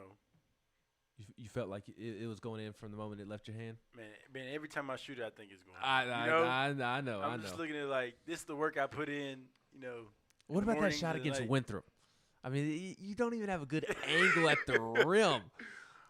But, I just feel like I put in the work. I feel like I put in the work. So it's like every shot I take, I think it's going in. Yeah. Do you ever feel like a ball hog? Like when you shoot the ball contested but somebody else open, did you ever feel like, I probably should have passed it? It's all we got to finish. Jordan Howell, your boy. Like, yeah, that's my guy right there. My guy. He brings up it's terrible too. So it's senior night or senior day, and I have a shot, and I'm like kind of wide open, but dude's coming out there, and I shoot it, and I make it right. And Jordan, and like we watch the film, Jordan is naked in the corner. I'm talking about naked. So Jordan always brings us like, you didn't even pass me on senior night. You know what I'm saying? He's like, you already had like 30, but no, you know what I'm saying? And I'm just like, so I have to find the video. It's crazy. I'm like, my bad, Jay, man. Quit bringing it up. I didn't see you. I was like, I didn't see you. You know, as a shooter, you gotta be like, your feet ready, your hands ready. You got to be prepared to shoot. Yeah. So I would love to see the video of Jordan ready to shoot. Naked, bro. Hey, Swain, Jay was naked right in the corner. I'm on the wing, like, dude's running out to me, like, and I make it, though. You know what I'm saying? And Jay's like, Chris, I was wide open. I'm like, I didn't even see you, which I didn't see him. But, like, he is naked in the corner. I'm talking about nobody near him. I'm like, damn, man, my bad. I was like, man, if I had it over, I'd pass it to you. You ain't mean it. Yes. You ain't mean it. Jordan, look at your 3-point percentage. Look at mine. Come on now. Who should be shooting this shot? I am the SEC's all-time leader in 3 points made. Come on now. Come on now, Jordan. Come on now. When did when did Bruce like give you the 1,000% green light, or did you always have that like? Because as a true freshman, you don't walk into campus on your first game and you can just shoot anytime you touch the ball. And I know Bruce didn't coach you your freshman year, but when did you like that moment you 1,000% had the green light anytime you wanted to shoot it? I would say, my sophomore year, Bruce was making me watch film on like his two guards in this system in the years past, and I knew what he wanted to do. And that's get out in transition, shoot threes, get layups and dunks. What he does now? Yeah, same. I've never seen him do it. So I would say sophomore year really, and then junior year just took off. Yeah, junior year, senior year had the ultimate green light. I feel like. What does it take for a player to get that though? How do you earn that? I think, like as a leader, like putting in that work and the extra, before practice, after practice. I think your coach, having the confidence in you, and I think your teammates having the confidence in you too. Like I think my teammates looked at me, as like if we needed a bucket, let's, give the ball to Chris, make something happen. Like I remember I was having a conversation with Tasha Butts, who played for Pat Summit, who's assistant head coach there at Georgia Tech. Congratulations, Tasha, who just got that title. But she's assistant head coach at Georgia Tech, and I remember when she was at LSU, me and my daughter had went to a pregame when they played Tennessee, and I think I overheard a conversation about the number of makes during the week that you have to make to be able to have that green light during the game. And it took me back to like Patrick Ewing's first season with Georgetown. Remember that video clip when he's in the huddle and he's like, yo, when do you shoot that shot? Why do you shoot that shot? Do you work on that shot? Because dude did like a 1 foot step back. Like he did the Luka or the KD. And this Georgetown player did that in the game. And Patrick was like, do you work on that shot? When do you work on that shot? And like I think about that because you have to put in the time and practice to earn that trust to be able to shoot contested shots or shoot at the beginning of a shot clock, something like that, or in transition. If you can't shoot, why are you shooting that shot in the game? So like, what does it take for a player to earn that trust to have that green light? Is it a number? It's like a number that you have to make during the week, or a workout a number of threes you got to make to get that green light, or just he put the work in, he can shoot. I think it's overall all of that. Your work ethic, what you've done in the past, your shooting percentages. Yeah. And I think it has a combination of those three. And, the coaches, because I feel like I'll be a coach like, listen, hey, that's not you. You know what I'm saying? Coach, guy taking a lot of shots. You gonna be able to tell a player that, Chris? You too nice, man. You gonna tell a player? Not when my job's on the line. My job's on the line. That's how I pay my bills. No, I got listen. You shoot when you wide open. The other stuff, nah, that's not you. Now, if you work on that this summer, we can talk about it. But not right now. Give the ball to Give the ball to Ben. He's the man. Yeah. I can see Chris saying, come here, son. Come here, walk with me. And then you walk to the paint, like right underneath the basket. This your area, okay? You take shots right around here, okay? Putbacks and dunks. Yeah. That's what you do. This is what you do, right? This block. You see these 2 blocks? In between these 2 blocks, this is where you shoot shots. That's his conversation with Urosh. Correct. You don't be shooting shots past the free throw line. And you better not get anywhere close to 3-point line unless you are reversing the basketball on the outlet or you're setting a ball screen. Get your ass in the paint. That's where you need to be. Don't get 3 seconds, though, but you get what I'm saying.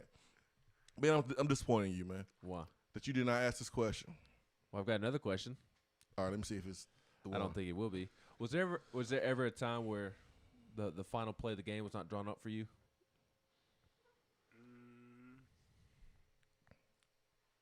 I wouldn't think so. I mean, I can't remember off the top of my head any, but I feel like if it was in the game, I was somehow involved. You know, because I always find that dynamic interesting. Because like with the Trailblazers, the game's on the line. You think that Dame Lillard, you already know, and you know the defense knows that Dame's about to take that shot, which means somebody else is going to be wide open. And I know I would still probably want Dame taking a contested jump over 3 guys compared to somebody wide open in the corner because it's Damian Lillard. But I always find that dynamic interesting, that the defense is going to be locked on to the one guy so much that somebody else is going to be wide open. So it's trying to like battle. Okay, are we truly going to let Dame take that shot? So you're trying to say maybe use Dame as a decoy? Yes. Is that what you're saying? Give somebody else a shot? But then like if that doesn't work, then you have to live with yourself that night. Oh, I didn't let Dame take the final shot. That's how I always found that as a weird if I got dynamic. the ball in the best player's hands, if he misses it, I can live with it. Yeah, I feel you. That's right. What did I not add? You got canceled over much. that? Pretty much. So get me canceled. There's a little bit of a correlation between you and Justin Powell, the Auburn transfer from your neck of the woods, and he's signing with Tennessee. For those that may not know, what's the relationship between you and Justin Powell?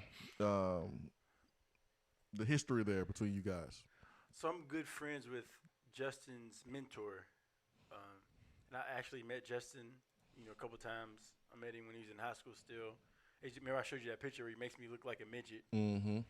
And so it was, so I've always followed him, and he's from Kentucky. So anytime a Kentucky kid, I'm always a fan. So I'm happy for him to get to come here and play for Coach Barnes, because Justin's a good kid, a great player, and I think he's what Tennessee needs. And that's my follow-up question. I mean, I see he's from Prospect, Kentucky. I ain't never heard of that. I ain't never heard of Maysville. Y'all some country. Y'all country. Just eating cream corn for breakfast country. Oh, please. Don't let Swain fool you. Swain was right down the road from Newmarket, Alabama. I'm Huntsville. It's a city. Bama. It's a real city. Where's he from? Hold on. It's a real city. He's boy, from Bama. Too. It's a real city. Huntsville's a real city. You gotta Google Prospect in Maysville, Kentucky. No, don't let him fool you. You're 2 minutes from Meridianville and Hazel Green. 2 minutes from. And Newmarket. I'm from Huntsville. There's actually a stoplight down the street. Hold on, you lived in Huntsville. I'm from Huntsville. I lived in Huntsville. A city. You lived next to a university that has a city. farm on its campus. Oh. Well, here's the other funny dynamic. That university is an HBCU. Man, what city you from? Knoxville. Oh, hold on. Where's he from? Hold on. Don't say nothing. Chris, how would you classify where somebody is from? How would you define where somebody is from? Go ahead, man. Chris, answer this. I want you to put them in your listening ears. Yeah. No. I ain't gonna say nothing. I want Ben to explain to you give you the timeline of Ben getting to Knoxville, and I want you to determine where Ben is from. Go ahead, Ben. Go ahead. I was a military brat. Yeah. Born in Knoxville. I was born in September of 95. My dad enlisted in the Army in December of 95, so I immediately started moving around. We lived in Virginia, Japan, New York, California, Georgia, North Carolina, and Alabama. I graduated from high school in Alabama. Only went to high school in Alabama for 2 years, though. Then went to community college for 2 years, and then transferred to Tennessee. So I was born in Knoxville, graduated from Knoxville. I've lived in Knoxville the longest. And he tries to tell me that I'm from Knoxville? That I'm from Huntsville because that's where my parents currently live, and that's where I graduated. But I've lived in Knoxville the longest, born here, graduated here, and started my family here. I'm from Knoxville, aren't I, Chris? I rest my case. How many years you live in Knoxville? I'm at 6 or 7. No. When we first started the conversation, don't try to add in the extra years. We live in the present time. No. We had this debate last year. You're trying to add on years. It's been a year since we had it, so I got to add a year. So, you was born in Knoxville. How long did you live in Knoxville after you were born? A couple months, half a year.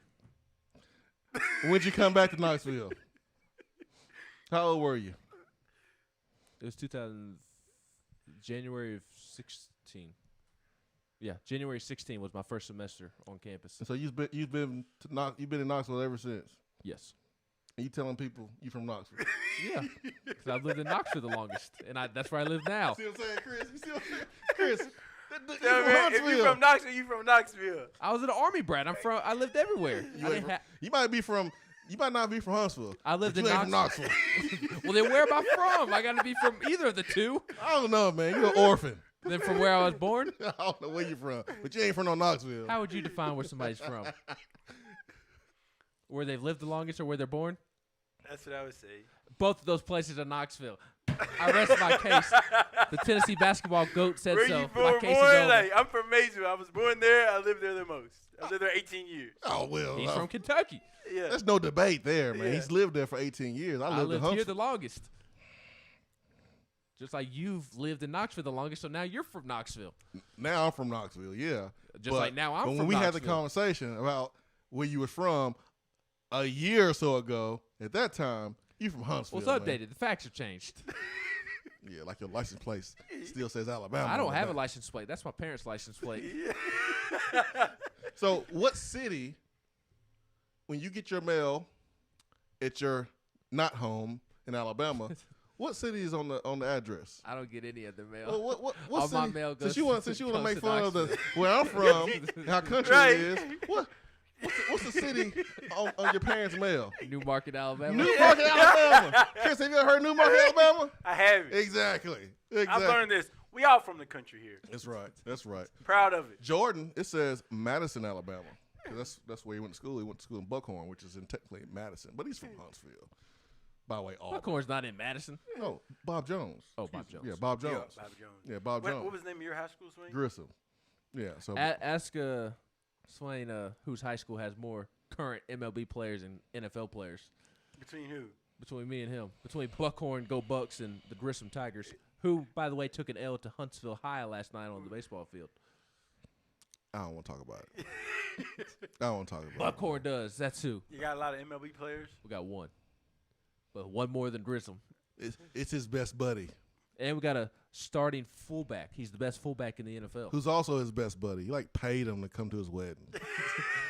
Well, am I paying him for me to go to his wedding? Yeah, he felt sorry for you. No, I'm just joking, man. Oh, dude, it's been fun, man. I know Ben got some stuff to do. I know you got some stuff to do. Like go to dead end? We could do that now. Ain't nothing wrong with a little dead end now. That's probably why Chris was wanting to come over.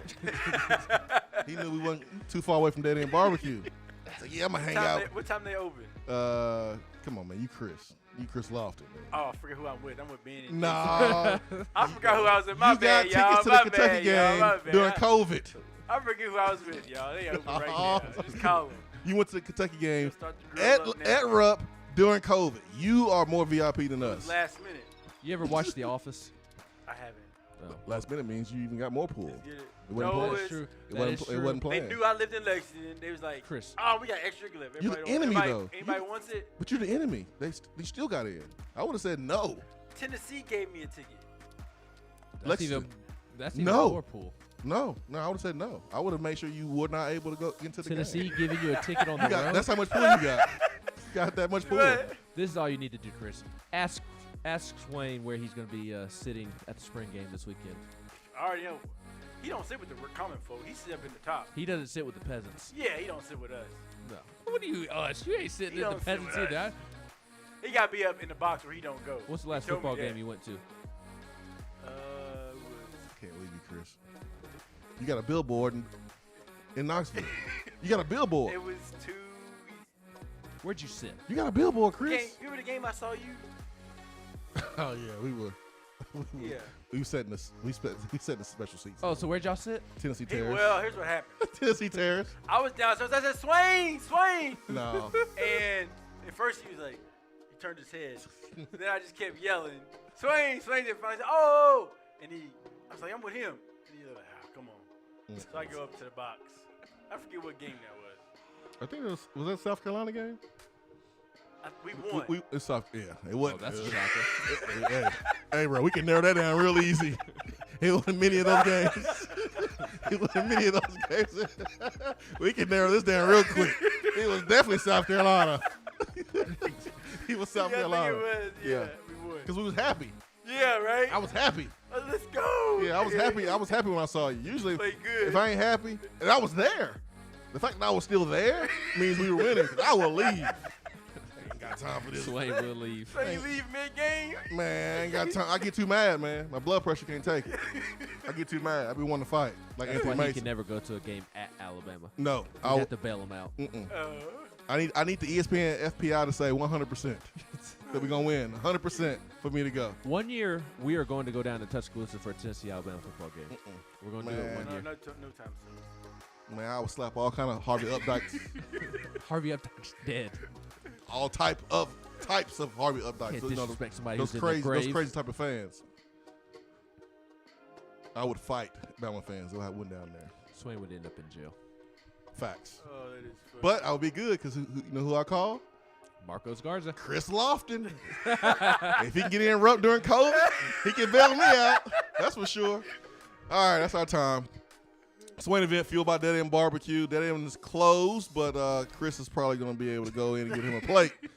So, man, appreciate you, man. Thank you for coming in, man. I really appreciate that, man. Appreciate y'all having me. It's been fun. Hope you don't take this long to get invited back. You want to come back tomorrow? I get invited once every 3 or 4 years, man.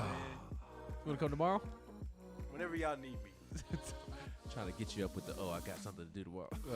See, what had happened was China called me. They want me to play on the team. I gotta take a flight first thing out. I gotta go play now. No, Chris. I saw you dead end. You ain't slick. You ain't leaving. For Ben McKee, Chris Lofton, Jason Swain here, Swain Event